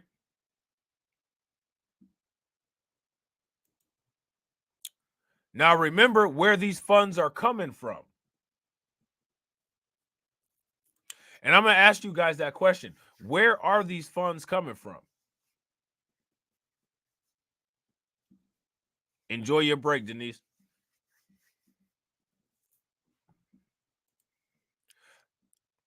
$30 million more $30 million for more workers to greet new arrivals and help them find housing, including more support for finding alternative arrangements beyond shelters. $65 million to expand shelter capacity. Okay. $65 million to increase case management programs to expedite migrant paths to self-sufficiency. The state is also reducing its rental assistance to new arrivals from 6 months of support to 3 months, starting Friday. How many people knew that in Chicago, the migrants were receiving rent assistance? If you were aware of that, y'all know what to do. If you weren't, you know what to do. They're getting rent assistance. So now here's what's being said. The state that took my ancestors in fleeing from pogroms in Ukraine will not allow asylum seekers to freeze to death on our doorstep, the governor said. Well, there you go. I mean, that says everything. That's quid pro quo. He sees himself as part of the immigrant community, and he's looking out for the immigrants. The state that took my ancestors in fleeing from pogroms in Ukraine will not allow asylum seekers to freeze to death on our doorsteps, the governor said. How many people knew that J.B. Pritzker was quote-unquote Ukrainian? That's interesting because that brings it back to that comment that Brandon Johnson said when he was talking about the Ukrainian immigrants, how they already have a quote-unquote existing community and infrastructure here. Yeah, clearly they do have a quote-unquote community and infrastructure there because the governor is Ukrainian.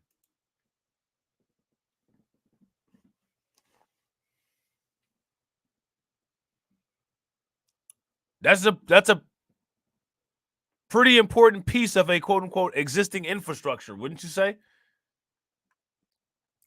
Pritzker's announcement comes on a day when the Chicago City Council's Rules Committee had been scheduled to vote on new language for a proposed sanctuary city referendum. Okay? That meeting was canceled, and it hasn't yet been rescheduled. Now, that's pretty important because what it seems like there is that it seems like they're going to just try to not schedule that meeting so that the issue of whether the vote occurs on being a sanctuary city just doesn't happen. And that's how they'll maintain the status, at least. You know what I'm saying? Again, this is conjecture.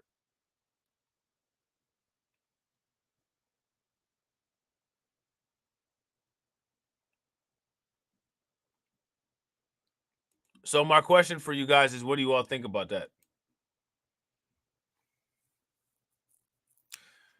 So, so if you ask me, this is some of this stuff. It just doesn't make any sense. It just doesn't make any sense because what you end up seeing is you see where they said that they're going to expand the federal funding. They're going to expand the amounts of money that the federal government is providing to Chicago. And then Chicago turns around and says, we're going to cut the budget. Again, Chicago's starting to look just like New York. Do you see it? What does that mean? Remember back in the day, New York was all gung-ho. New York was down. Mayor Eric Adams was ready. He was like, yeah, son, bring me the migrants, son. Remember that? Back in the day, we could put them on these boats over here, B.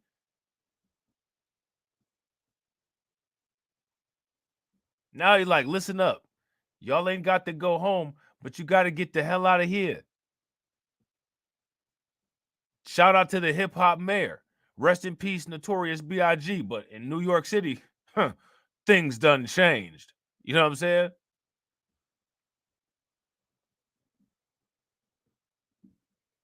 Well, in Chi-Town,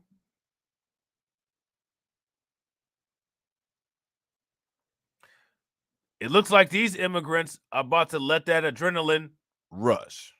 You know what I'm saying?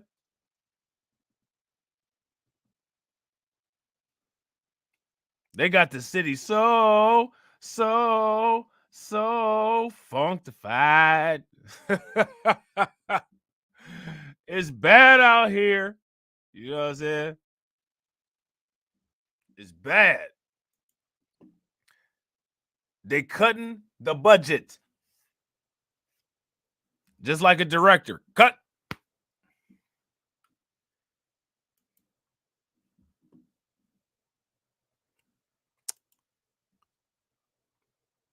So now here it says new migrants arriving in Chicago will be limited to 60-day shelter stays and no longer qualify for rental assistance. Now, let me ask you guys a question. How many people in here have the figures on how much rental assistance that a lot of these immigrants were getting? Does anybody know the exact numbers? If there's anybody in here who knows the numbers of what the rental assistance is that the migrants were getting, go ahead and drop it in the chat. These stricter policies mark a huge departure from previous rules, doubling down on caring for current migrants while making Chicago less attractive for new arrivals. So again, another New York strategy that we saw used in New York. Now we're going to start trying to deter people from coming. Remember, it started out with them welcoming people. How many people remember the welcome stage? If you guys remember the welcome stage, give me a thumbs up. If you guys don't remember the welcome stage, give me a thumbs down.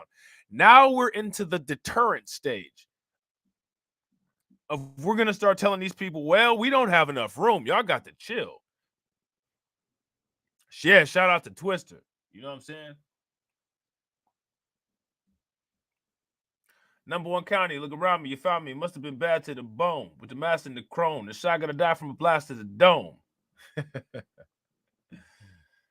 Motherfucker, open border. You know what I'm saying? I received my blessing from Jesus Lord, not millies and soul. Nigga put the auto war, nigga must have found breathing sick.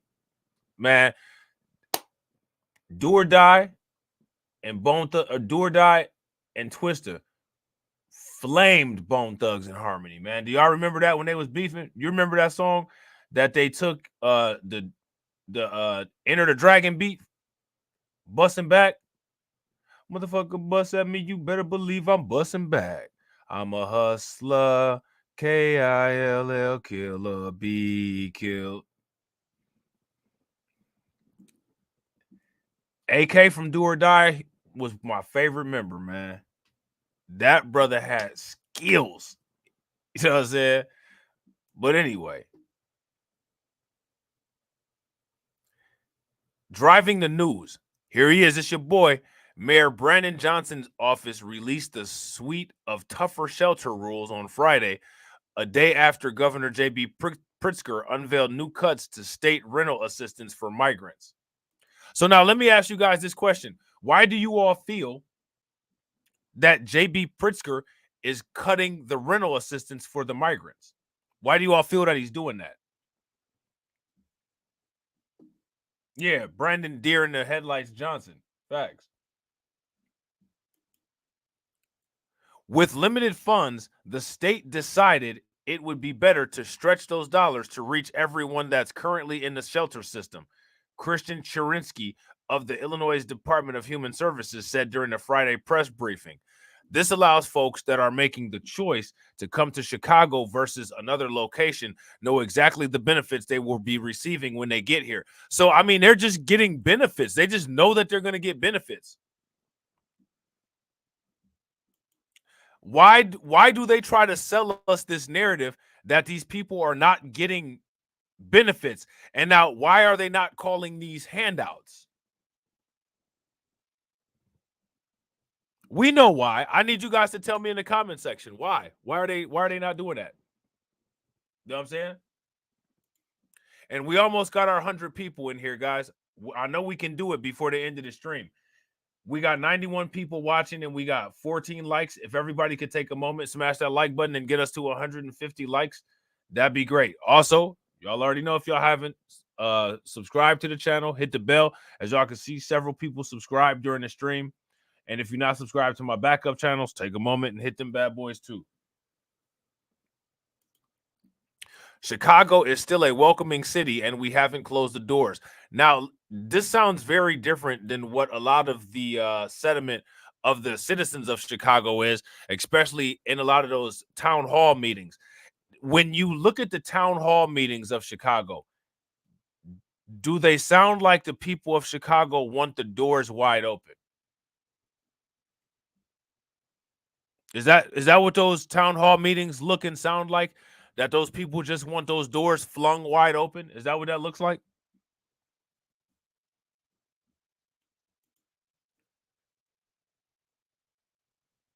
The state, which announced $160 million in new migrant aid to Chicago this week, is reducing rental assistance for those already here to 3 months. Why were they paying? Listen, let me ask you guys this. How do you pay somebody rental assistance who doesn't have documents, therefore doesn't have identification? How do you do it? How does that happen? How can that be a thing? How does that occur? Those who arrive on or after November 17th are no longer eligible for any rental assistance. About 50 people who have been living in a Chicago migrant shelter since last year will get a 60-day notice on Friday. 50 people. They've been living in a Chicago migrant shelter since last year. What that means is that they've been living there damn near an entire year.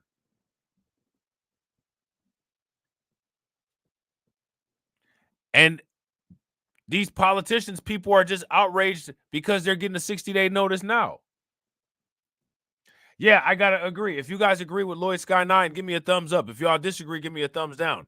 Democrat-led cities, the government does what they want. So now let me ask you guys this. Why would anybody ever vote for Democrats knowing that? If you ask me, right, even if you've been in one of those families where everybody votes Democrat, did anybody, I mean, was there anybody who decided to kind of just pay attention to what actually goes on and say, hey, I don't know if this is really the way to go?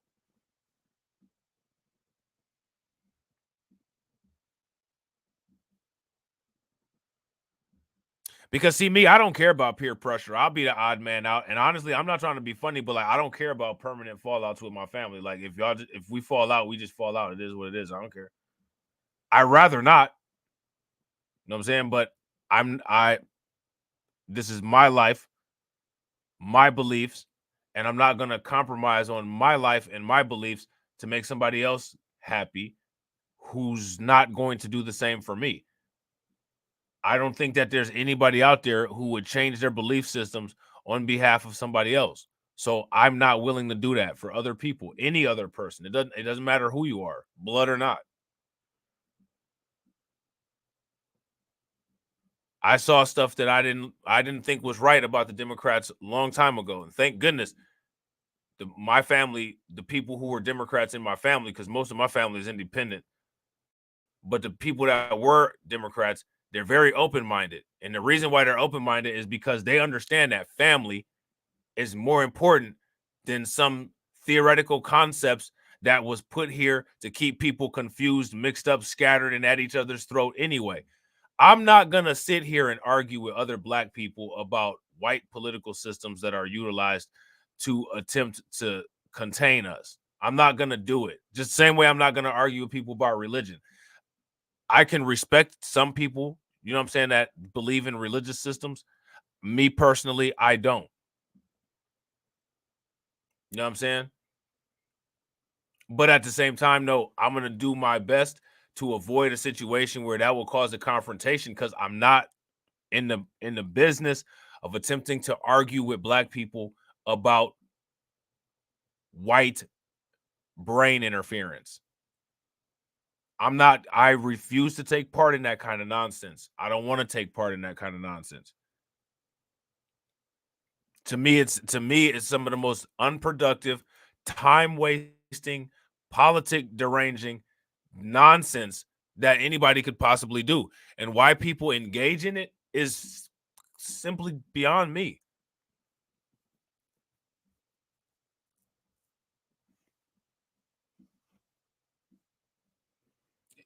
You know what I'm saying? Shout out to Robert Banks. Robert Banks said, "We will find out if people are paying attention when the ballot initiatives come up to allow non-citizens to vote in local elections. There has been a push for that in some places." Yo, that's wild. Oh, yeah, I'm a heathen, bro. I got called a heathen a lot as a child. You act like a heathen. You know what I'm saying? I don't care. That's exactly what I would say, too. I don't care.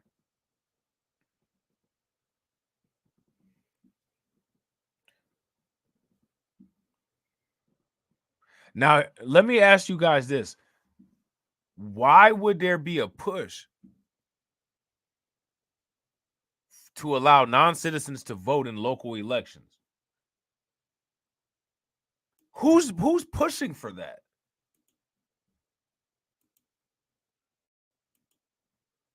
I bet you the Democrats are sitting up there telling people to vote like that. And I bet you there's some people that just are just dodos and they will. But for those who are not dodos, people need to start making other people privy of these trick bags. Oh, yeah, I was something else. Terrible twos.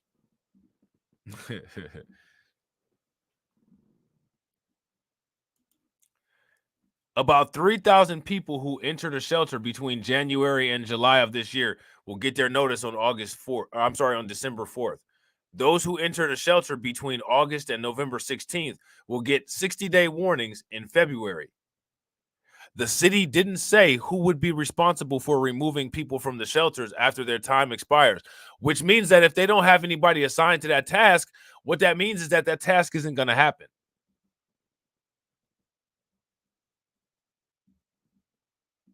Would you guys agree with that?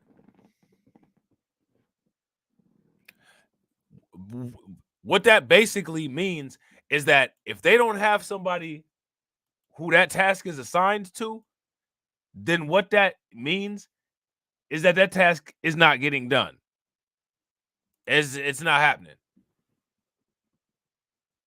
You know what I'm saying? Officials can consider extensions beyond 60 days in the case of medical emergencies and extreme weather.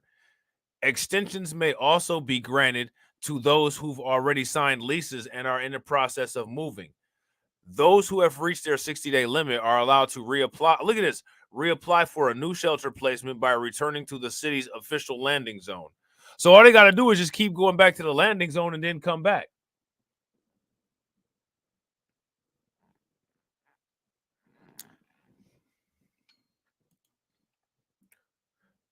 Chicago's officials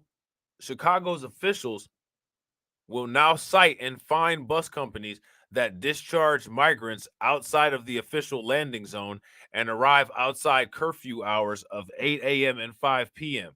Monday through Friday. The city didn't say how much the fines will cost. All migrants, regardless of their arrival date, are still eligible for, you ready for this? Medical assistance through Cook County Health, school enrollment help at Chicago Public Schools, and other resources via the Illinois Welcoming Center network. Now, let me ask you guys this. How many people have seen the Illinois Welcoming Center network? If you guys have seen that, if you've looked through the catalog of things that are offered, give me a thumbs up. If you guys haven't, then give me a thumbs down. What I'm going to do here is I'm going to put this link to what they offer here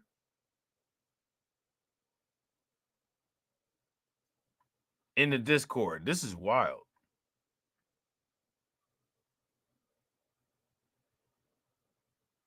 I want y'all to look at this real quick, man. This is actually kind of important. This is actually kind of important. And we got 94 people in here. I know y'all can get us to 100, man. Bang on that like button. Look at this. This is what I want to show you guys. Here's a list of these welcoming centers, right?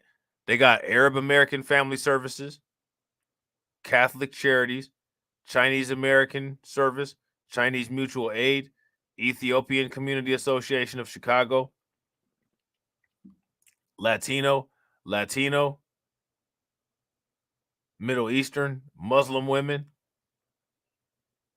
Latino, Syrian. Where's the ones for Haitians or Africans at? Where's the resource center for Haitians and Africans at? I'm going to put this in the Discord. If you're not a part of the Discord, join the Discord. Hit the link that's in the chat.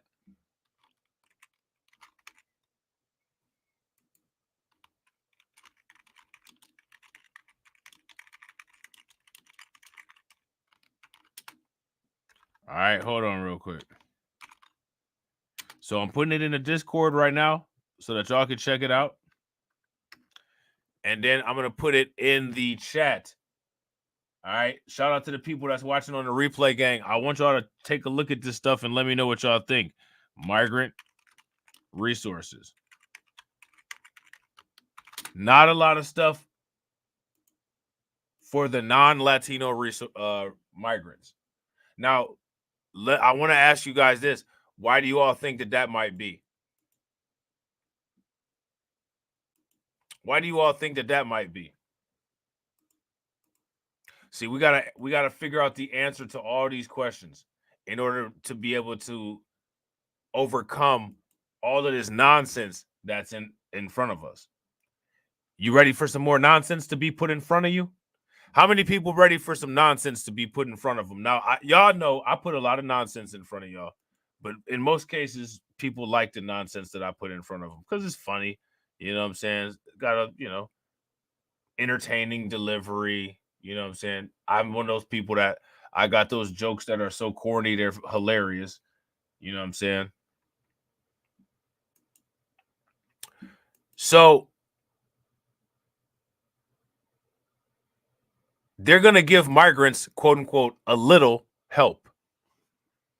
Now, you guys are probably like, Rob, what are you talking about? A little help. You sit up here caping for this people. I just saw Governor J.B. Pritzker said he was going to give $160. Where's the unsubscribe button? Unsubscribe. Before you do all that, when I say a little help, I'm talking about size. How many people have ever been to Cedar Point? It's an amusement park in Ohio in Sandusky. They have some of the best roller coasters in the world. It's actually really fun. It's a great place to go. You know what I'm saying? I recommend that everybody go to Cedar Point. Everybody should go to Cedar Point in the world. You know what I'm saying? It's the best amusement park on the planet.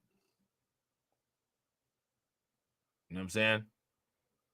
Now, the reason why I say you should go in regards to this is because as you go, as you're on route and you're going into Sandusky and crossing over Lake Erie, what you're going to see is this little row of cottages along this deck going toward the parking lot to the main gate of Cedar Point. You will see that. That is an area where Cedar Point employees work. Okay? That is where Cedar Point employees work.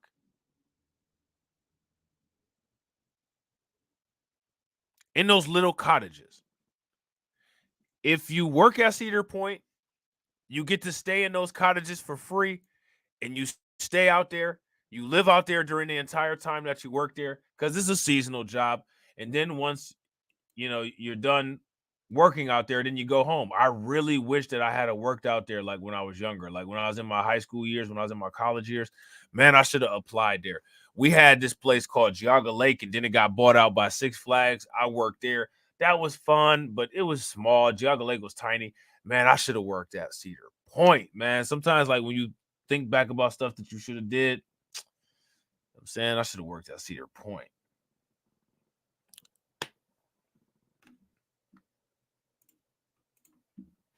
There you go.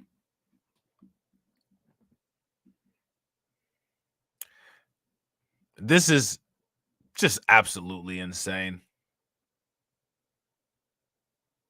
Absolutely insane. If you think that this is just absolutely insane, please give me a thumbs up or a radiation emoji in the chat.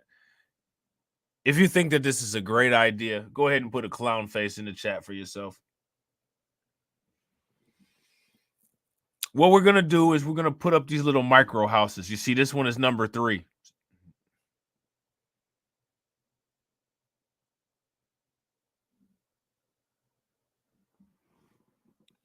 Look at how tiny this damn house is. Just pearly things wouldn't be able to fit inside this damn house right here.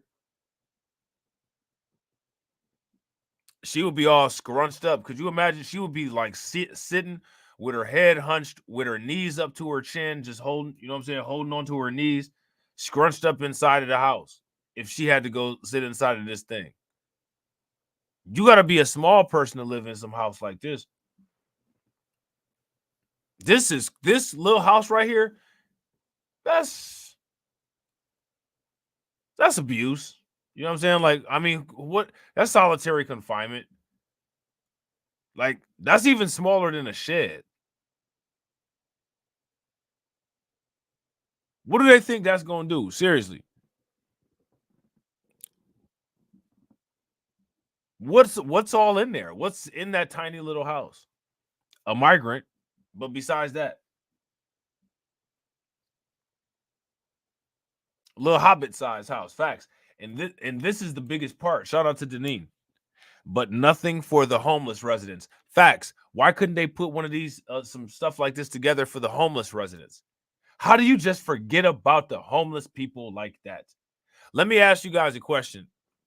I need to gather my information, but I was gonna start talking about the homeless shelters again, the homeless crises again, because that's something that I used to talk about, but I kind of fell off on it. But I have a feeling that this is going to eventually collide with the homeless shelters. If you guys agree, give me a thumbs up. If y'all disagree, give me a thumbs down. I think that this stuff is going to collide. So I want to kind of get back into it so that I'm privy of what's going on. And I'm thinking about naming the series The Box Bros. Now, I know that's inappropriate and mean, but it is what it is. That's what I'm going to name it. How many of you guys would be interested in watching that? If you guys would be interested in watching it, give me a thumbs up. If you wouldn't, then give me a thumbs down. We're going to be talking about homeless people all over the place because it's going down with homeless people. They just ain't really talking about it. I had done a couple videos about California and Denver, Philadelphia, New York City. But we need to go back into it.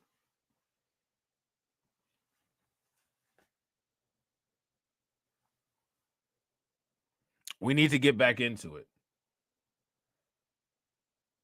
Because shout out to Black Star Racer. What's good with it, bro? Because at some point, all of this stuff is going to come together, which it already is coming together.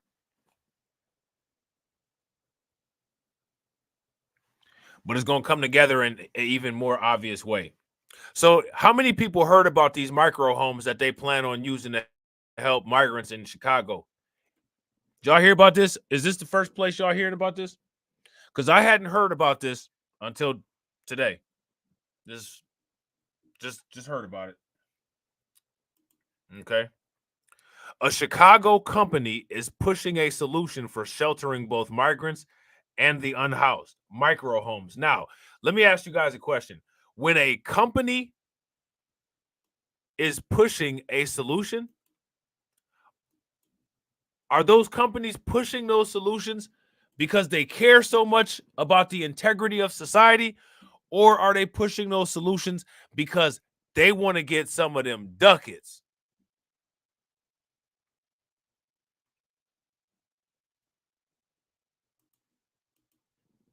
Which one?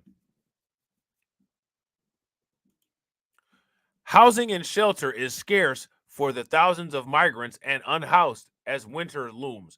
So now they're now calling homeless people unhoused. You know what I'm saying?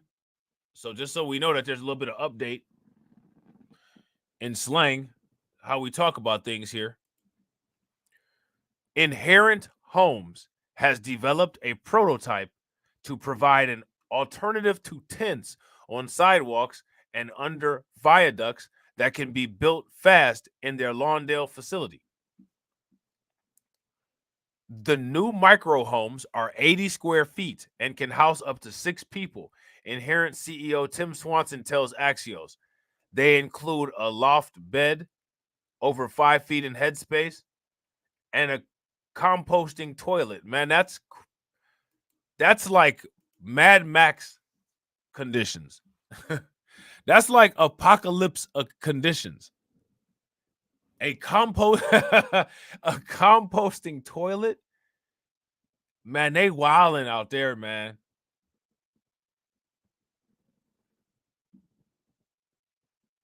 They wilding. And why are they advertising 5 feet in headspace when most people are like 6 feet tall? Yeah, exactly, Janine. Notice that unhoused comes after migrants in the sentence. Facts. And real quick, shout out to everybody that's watching. I appreciate y'all. We getting there. We getting there. We getting there. We getting there. We got 93 people watching. If everybody can take a moment and smash that like button and get us to 150, we're at 123 likes. If everybody can hit that like button and get us to 150, that would be great. The home also has a heating system and a system for fresh air. There's no running water or kitchen appliances. Okay. Now check this out. One unit costs $20,000. That's crazy, man. Yo, you crazy paying $20,000 for that. You can get an actual like a trailer, like a trailer park trailer for way less than that. And those got a kitchen. Those actually have running water. They got a stove. They got a bathroom. You could get how many people ever heard of modular homes? If you've heard of a modular home, give me a thumbs up. If you guys have not heard of a modular home, give me a thumbs down. You could get a modular home probably for like $15,000. The modular homes are dope. They factory made homes, a lot of particle board involved, but you know what I'm saying? They just basically pre-built houses. Somebody will put it together for you like a damn gingerbread house. But they got they got running water. Literally, all I got to say is they got running water and they don't have a composting toilet. A composting toilet is wild. That's insane. If you have a composting toilet and that's inside of your house is going to smell like how it smells after drinking a kale smoothie makes you abruptly run to the bathroom and you sitting on the toilet holding your stomach for like 10 minutes and it's clenching on its own. The smell that will be in the bathroom after an episode like that, that's going to be the aroma in your house the entire time with a composting toilet. Like that's what I said. It's Mad Max conditions. No one in their right mind would subject themselves to that.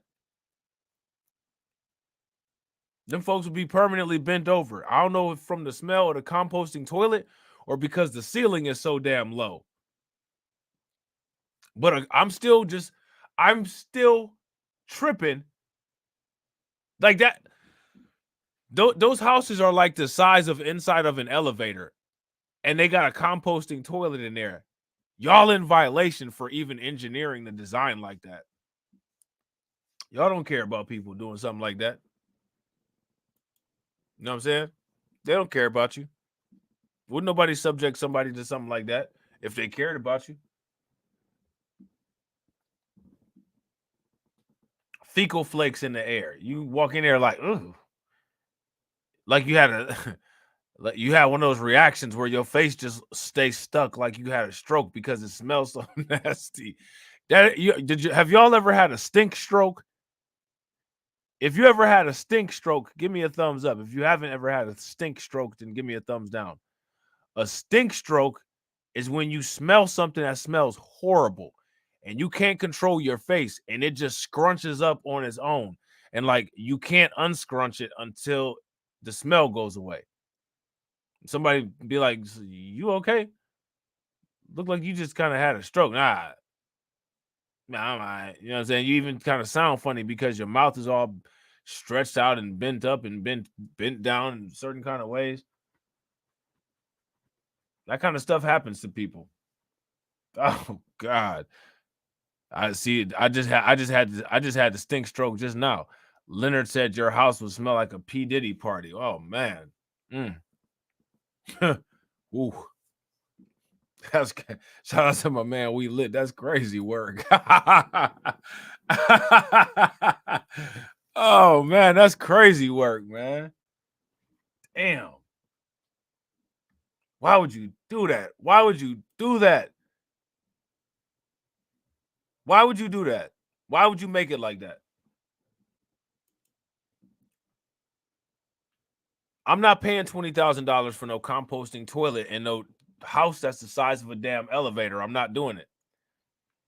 One unit costs $20,000. For the prototype, they've relied on philanthropic funding, but the hope is that they could sell them to the city. So I told you guys, and shout out to my man AB Promotions because he said it too.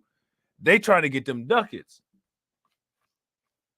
Yeah, it stinks so bad you involuntarily hold your breath. You start choking. Even litter boxes aren't that bad and they get rank as fuck. Yeah, ain't nothing like a human litter box. And that's exactly what that is. These things offer the amenities of no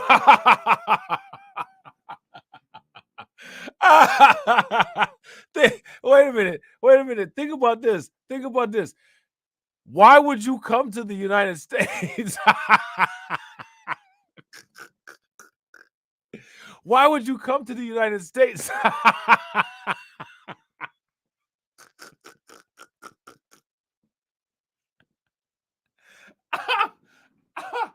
Oh my God.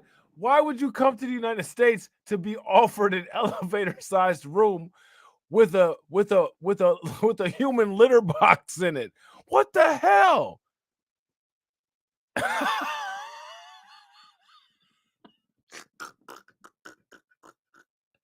And pay $20,000 for it. Who would do that?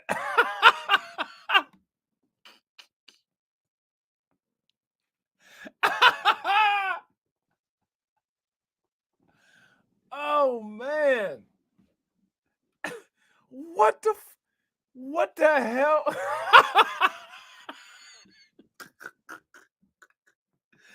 Hey, because that's exactly what a composting toilet is. That is a human litter box. Oh, what? Why would you even build some shit like that? And then charge $20,000 for it? Yo, they got the ultimate, man, they got the ultimate grift. Yo, this is shout out to Grind and Motivate, bro. This is an omega level grift right here, bro.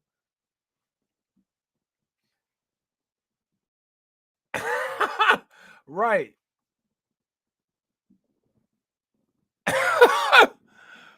Oh man. Black Spider, you said you found them for $4,000 at Amazon? Man, that's wow. Anyway, looks like a house, acts like a house, feels like a house. Swanson said, something's wrong with your house then.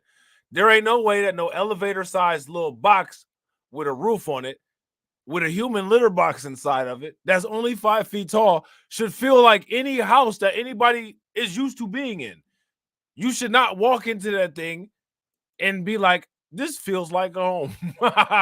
This feels like home. Listen, man, if you go inside of that house and stretch your arms out, you will be able to stick your hands out of the windows on both sides, standing in the middle of the floor. That's crazy. It can be set here and then moved somewhere else. We can reposition these things.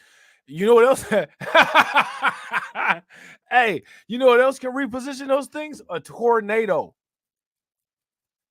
A tornado can reposition those things. You know what I'm saying? And they call Chicago the Windy City. Man, you mess around and be asleep and that thing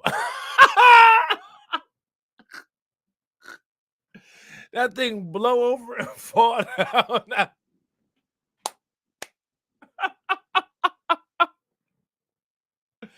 Oh man, you wake up in the couch on top of you, like, man, what the hell? Man, that's crazy. It can be set here and then move somewhere else. We can reposition these things. Migrants aren't going to stay in these micro houses forever. I don't think they would. I don't think they're going to stay in those at all. These migrants want luxury hotels. I'll tell you what I can see them actually doing. They'll get those migrants to luxury hotels. And then, you know, when the economy gets so bad, people start foreclosing on their own houses because they can't pay for anything. They'll put the migrants in the people's houses that can't afford to live in a house anymore. And then the people that can't afford to live in a house anymore mess around and end up getting put inside of one of these damn things. Know what I'm saying? So now here it says housing solutions like tiny homes, micro homes have tents, and tents have been used by cities including Seattle, Austin, and Los Angeles. The prototype was delivered to a parking lot at South Racine Avenue in the West Loop, just blocks from existing migrant shelters. Swanson and his daughter slept there over the weekend. Now, how safe would that keep you from people outside? That's my question, y'all. How safe will that keep you? Is that going to keep you safe?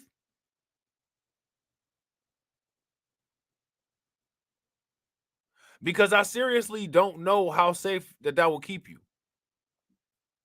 Yeah, it is. It's a prison cell. Except for the prison cells actually got running water, believe it or not. And they actually have a toilet that's not a compost pile. You know what I'm saying?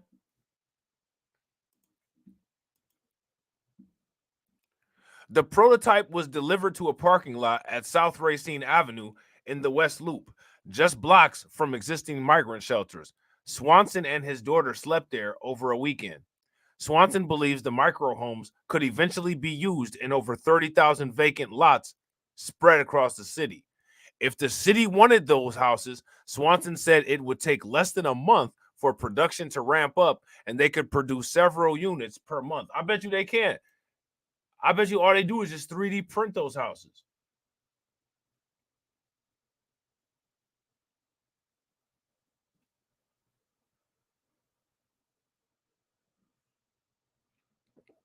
That's all they do is just 3D print those houses. You know what I'm saying? So now I got to ask you guys this question. How many of you all would live in one of those things?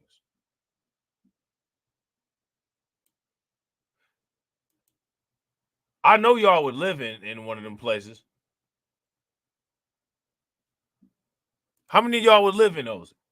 If you would live in one of those places, give me a thumbs up. If you wouldn't, then give me a thumbs down. I'm gonna tell you right now, you're not gonna catch me in nothing like that. And one of the main reasons that you ain't gonna catch me in nothing like that is because of the damn what do you call it? That litter box toilet. Definitely not happening because of the litter box toilet. So we got two more things that I want to show you guys. Okay. Two more things. Let me see. Hold on. Hold up.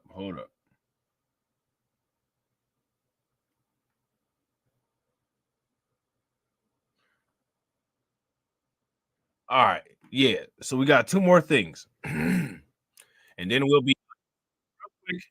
If you guys have not smashed that like button, please take a moment, smash that like button. Also, if you guys have not hit the bell, please hit the bell. Also, share the stream to your social media. Chicago residents are pushing against these migrant sites. Literally, nobody wants these things there. Yet and still, the government of Chicago, J.B. Pritzker, and Brandon Johnson continue to push forward with these initiatives to put these things there. Now, we all know the situation as far as a quote unquote recall goes in Chicago, right? I want you guys to let me know, what are the rules about recalls in Chicago? And I also want to know if you all agree with what this woman is going to say in this video. Let me know, okay? Pushback from neighbors. A migrant encampment on the city's south side is becoming a reality. Residents who live near 115th and Halsted say construction has been ramping up over the last several days, and we saw it for ourselves today, yet officials have not been forthcoming about the details. Casey Cronus live downtown with the latest. Casey? Dane and Natalie, we have... So now I want you guys to pay close attention to what this guy said. He said that they're not being forthcoming about the details. So my question is, what does that mean? And why are they not being forthcoming about the details? These are the people that voted. These are the people that paid the way.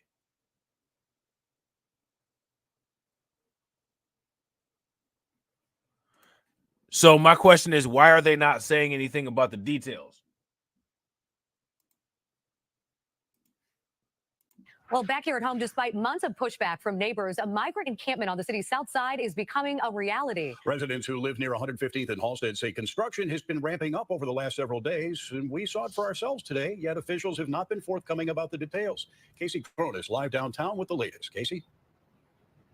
Dane and Natalie, we have asked again and again, but still don't have a project timeline from the mayor's office. Tonight, a spokesperson tells me they are looking into the site's infrastructure before starting construction. But whatever work was being done today was soon out of view.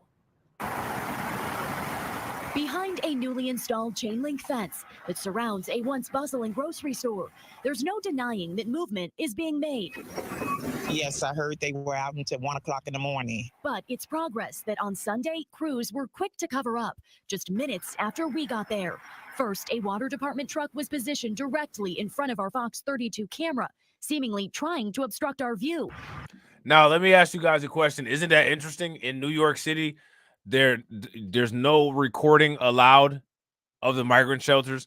Here in Chicago, they're trying to block people from recording the construction of these things. So what I want to ask you guys is, why is it that they're being so secretive? What is it that they are either hiding, or what is it that they want hidden?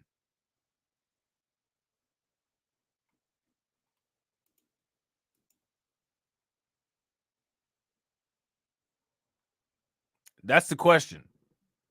But that's not all. Workers soon line the fence with a black screen. As a taxpayer, it makes me feel horrible. I feel that we have a corrupt system. They are not listening to the people. Residents, including Annette Kane, have been speaking out against the... So now here's my thing, right? She said that the government is horrible and they don't listen to the people. So now I need to ask you guys, and the comment section should go crazy because there's 84 people in here. Why would people vote for politicians who have a track record of behaving like this?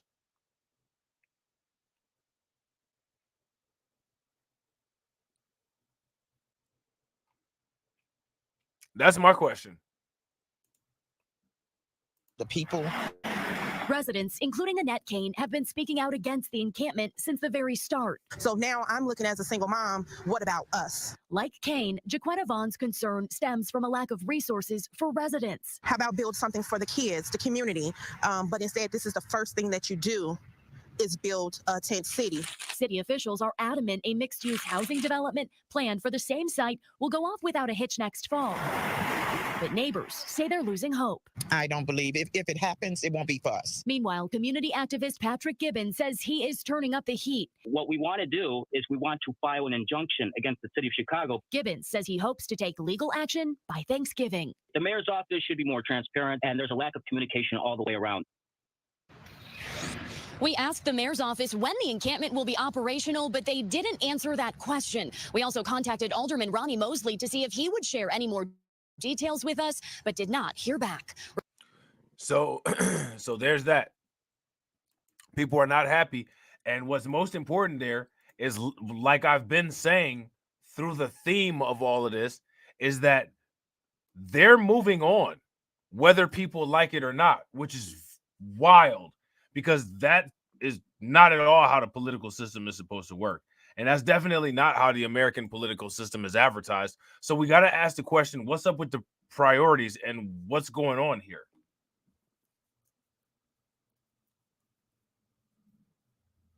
Shout out to Maxima. What's good with it?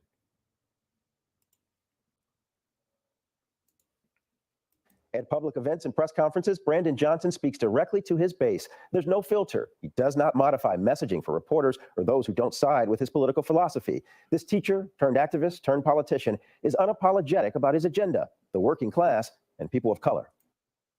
Well, there's his agenda. How many people heard that? What is Brandon Johnson's agenda?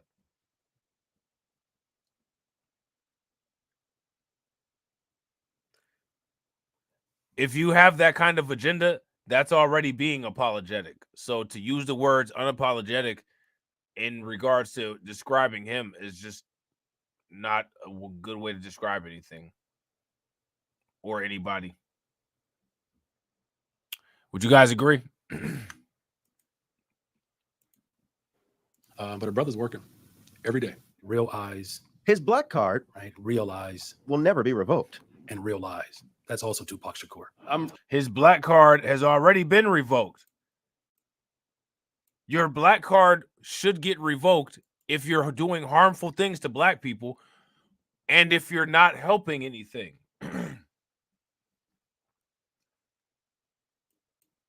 Why do people always have to mention hip hop, or you know what I'm saying? Like, when talking to these other constituencies, I guarantee you that he didn't mention Tupac Shakur. Not that I got anything against Tupac Shakur, but when we're talking business, talk business, or else you're going to be out of business if you're dealing with me. You know what I'm saying?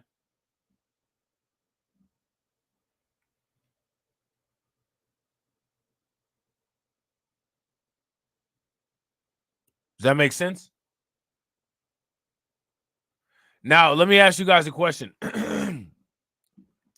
Is this a condescending way for a politician to treat the constituency? Let me know. Every day. Real eyes. His black card, right? Real eyes. Will never be revoked. And real eyes. That's also Tupac Shakur. I'm really big on Uno. In your first 12 weeks, you know, it's like Dennis Rodman, it's Andre Dawson, Beyonce saying hello to me. It did make me blush a little bit. Do you ever worry about that getting lost in translation? You know, look, the people of Chicago, I mean, look, we're Chicago. I mean, we're the soul of the world. Last week, the mayor invited us to build Chicago on the west side, where he greeted young admirers. So you all live in Austin? All y'all live in the neighborhood? Brandon Johnson, middle child, son of a preacher, resident of the west side, was elected 57th mayor of Chicago, promising bold progressivism. Bold progressivism. I want you guys to pay very close attention. Now, I want to ask you guys a question. In any of these kind of politics that Brandon Johnson is doing, is there going to be anything beneficial that improves what we're doing? Now, let me ask you guys a question. Have I made a case throughout all my content of everybody watching that watches my content that extra political means are the most important means of getting anything done?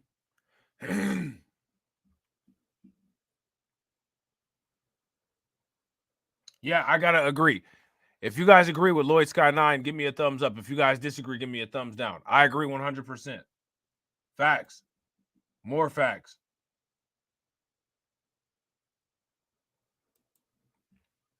This is ridiculous. We dance for you. You got something? Yeah. You got a whole crew? Yeah. Hey, let's get it. Let's get it. 6 months on the job, items off his wish list have either been introduced or won final approval at City Council. But intractable problems like the busing of migrants to Chicago from the southern border and crime have dominated headlines since his swearing in. How long will it take before Chicagoans see meaningful and sustained reductions in violent crime? Yeah, as you know, again, as I've said repeatedly, I don't know if there's ever been a mayor that understands, the trauma that violence causes in communities than someone like me who is living in one of those communities. Today, of course, we're centered here in Austin, the neighborhood that I'm raising my family in. And I can tell you the touch points have literally reached just outside my front door. And so I think about it every day. It's a very serious problem that we have. The mayor points to a consistent year-to-year reduction in homicides and shootings. Chicago police report homicides are down 10%, shootings down 13%. As long as we have homicides and shootings in the city of Chicago, that's 20, 50 too many. But what we've already demonstrated and what we know is that homicides continue to drop, shootings continue to drop. But robbery crews are terrorizing communities at all hours of the day. CPD says robberies are up 25%. What is... So now here goes my question. What is people's voting plan this year? Next year, I mean. And I gotta agree. Yeah, great call, Denise. He absolutely refuses to give a direct answer. If you ask me, anytime you deal with somebody and those people or person that you deal with absolutely refuse to give a direct answer, immediately stop dealing with that person. Do not, I repeat, do not deal with people that do not give direct answers. Is your administration doing differently than Mayor Lightfoot to reduce violence? Well, one of the things that I can point out, first of all, is that for the first time in the history of the city of Chicago, we have a deputy mayor dedicated to community safety. Hello.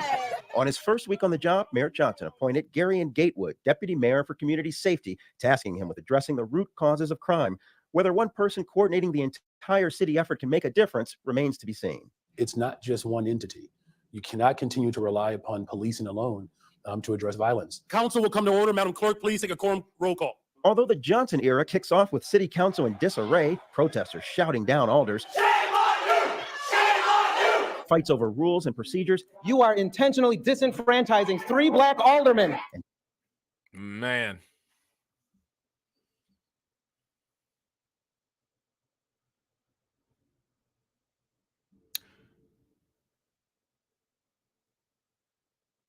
Do you really ever see like this kind of chaos or just nonsense going on? Yeah, Ray Lopez kind of zesty. You know what I'm saying? Ray Lopez be doing his politics though, man. He be working the political thing. You know what I'm saying? Johnson's floor leader stepping down amid allegations of bullying and harassment. I cannot take away the mistakes I made last week. The mayor can point to a string of early victories. He reached a contract extension with bigger raises and bonuses for rank and file police officers. He struck a new deal with NASCAR to reduce disruptions and look at these these are some bottom of the barrel non-factor accomplishments that they have to pull out of nowhere to list for him because he hasn't done anything. Exactly. I gotta agree, Maxima. That was my point that I was making about Ray Lopez. If you guys agree with what Maxima is saying here, give me a thumbs up. If you guys disagree, give me a thumbs down. The fact that somebody else had to sit there and instruct this idiot about that is a horrible look. Horrible. Bad look. The mayor can point to a string of early victories. He reached a contract extension with bigger raises and bonuses for rank and file police officers. He struck a new deal with NASCAR to reduce disruptions and increase payments to the city. He passed the Fair Wage Ordinance, eliminating sub-minimum wage for tip workers, passed expanded paid time off guarantees for all workers in the city, and sent voters a referendum aimed at raising the city's real estate transfer tax on million-dollar properties to fund services for the homeless. The mayor's budget, well short of his promise of $1 billion in new spending, includes more money for youth employment, non-police response to mental health emergencies known as treatment not trauma, and funds to open shuttered mental health clinics. The mayor makes these down payments on top campaign promises while holding the line on property taxes. We're not going to raise property taxes, and we're going to build a better, stronger, safer Chicago. But Chicago's business community is growing anxious. Are you worried at all that this agenda will drive businesses out of the city? Well, again, we have the fastest growing downtown anywhere in the country. There are a number of Black and brown-led business leaders that believe that it's important that working people should have the ability to All right, so I want to make sure you guys heard that. Did you guys hear that? He's all about that coalition. Mayor makes these down payments on top campaign promises while holding the line on property taxes. We're not going to raise property taxes, and we're going to build a better, stronger, safer Chicago. But Chicago's business community is growing anxious. Are you worried at all that this agenda will drive businesses out of the city? Well, again, we have the fastest growing downtown anywhere in the country.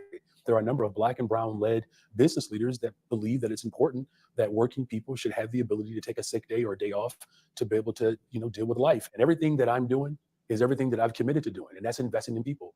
And we're doing just that. All of it seems to be overshadowed by the daily busloads of migrants. More than 20,000 new arrivals. Shelters are. I think that if he was doing other stuff, it wouldn't be overshadowed. But the problem is that this dude is doing so little that it makes it very easy to overshadow the little nonsense that he's doing, because he's not doing much. The only things that this guy is doing is selling Black people out, and doing it very quickly. Like, he's doing the selling out at just monumental speeds.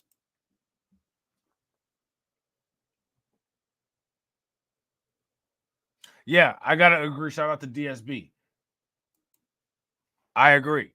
Everything you're doing, Brandon Johnson, is undermining the Black community. And what's crazy about it, he has to know that. He just doesn't care. Just unapologetically just does. I don't care. I don't care. It's crazy. Full police stations packed, and an already dire situation could get even worse as temperatures plunge. This winter, where will the newly arrived migrants be housed? So as you know, this international crisis has arrived right in our front door. I've stood up a new shelter essentially every single week. I've renegotiated contracts that I inherited to reduce the cost. We are pushing for the state government to lean in, and we're challenging and demanding that the federal government provides resources as well. We have to manage what we have.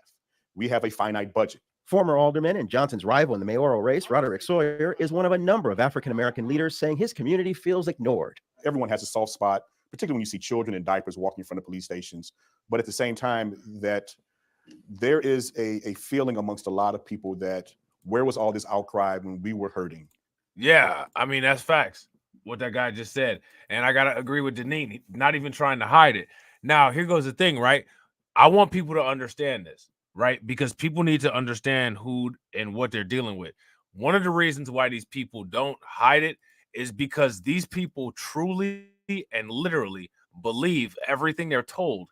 And when somebody says don't address them, don't talk to them, they're dumb anyway, they won't understand. These people actually believe it, and they actually get off on that because they think that they're not qualified in that same stereotype that this person just told them. There's many people who listen to every stereotype to try to say that they don't fit into those stereotypes because they want nothing more than the furthest disassociation with being Black. And those are the people that have to be made public examples of as far as being shunned and not not doing business with them, to the point to where they go broke and they financially just shrivel up and wither away. Those people have to be shunned and discarded. People like Brandon Johnson needs that to happen. If you guys agree, give me a thumbs up. If you guys disagree, give me a thumbs down. When Blacks were hurting, when Latinos were hurting, when others that were disenfranchised were hurting. A group of council members want to pass a referendum repealing Chicago's welcoming city ordinance. So far, the mayor's allies have blocked the measure. You have Black political leaders, Black leaders in communities saying that they just don't have space for the migrants, that they don't want them. Do you worry about your political base turning on you? Well, what I'm really concerned about is the fact that we have not. Now, you see all the stuttering that he's doing? Look, oh man, look at that facial expression right there. Y'all need to take some screenshots. This is a great picture for a YouTube thumbnail.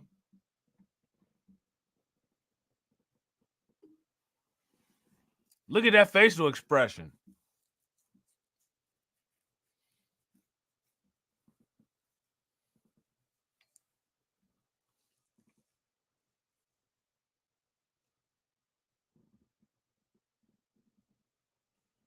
Now, if that's not a deer caught in the headlights, I don't know what is. And real quick, ladies and gentlemen, shout out to Tia for the 13 months of membership. Throw some radiation emoji in the chat and some flames for her. Definitely appreciate it. And also shout out to Katsy for the 8 months of membership.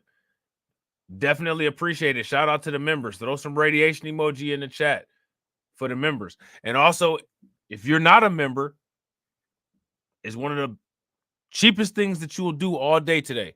It's only 99 cents.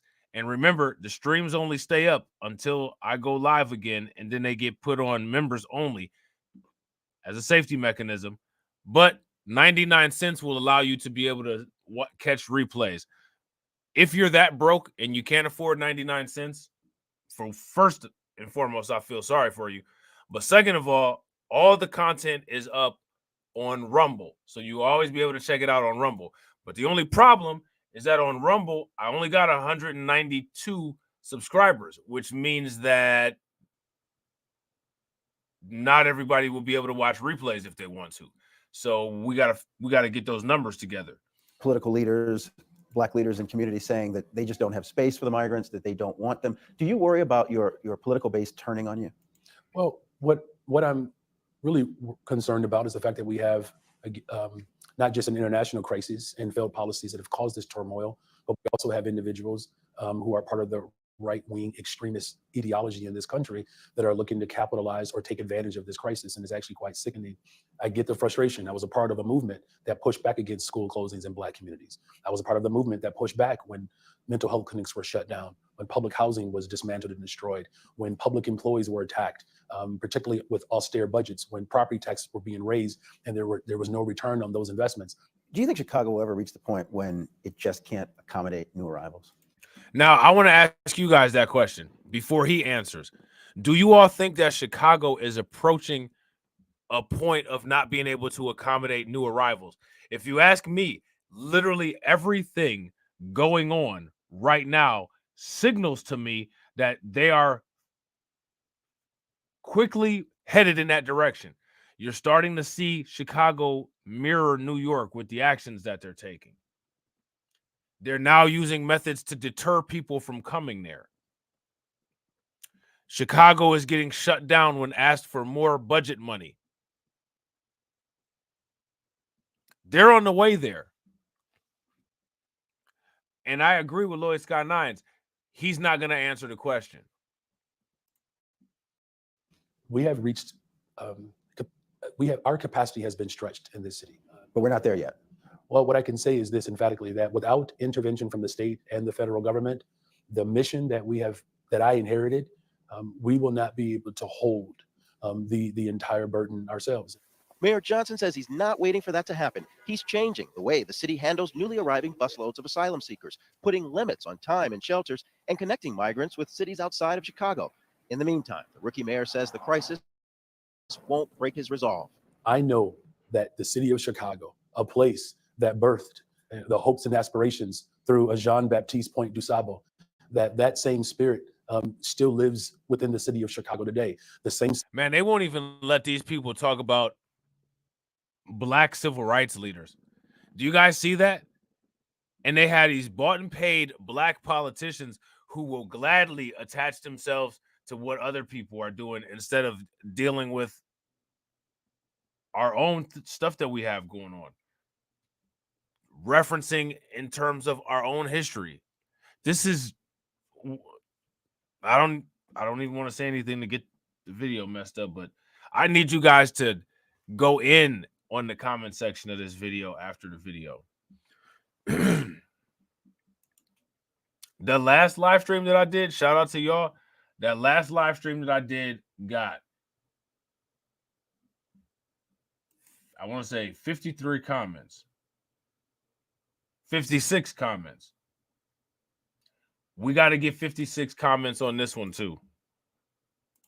City that welcomed Black families that migrated from the South. You know, my family being a part of that second migration, my father being the eldest in his family, and the settling of Black families in Chicago that was met with resistance.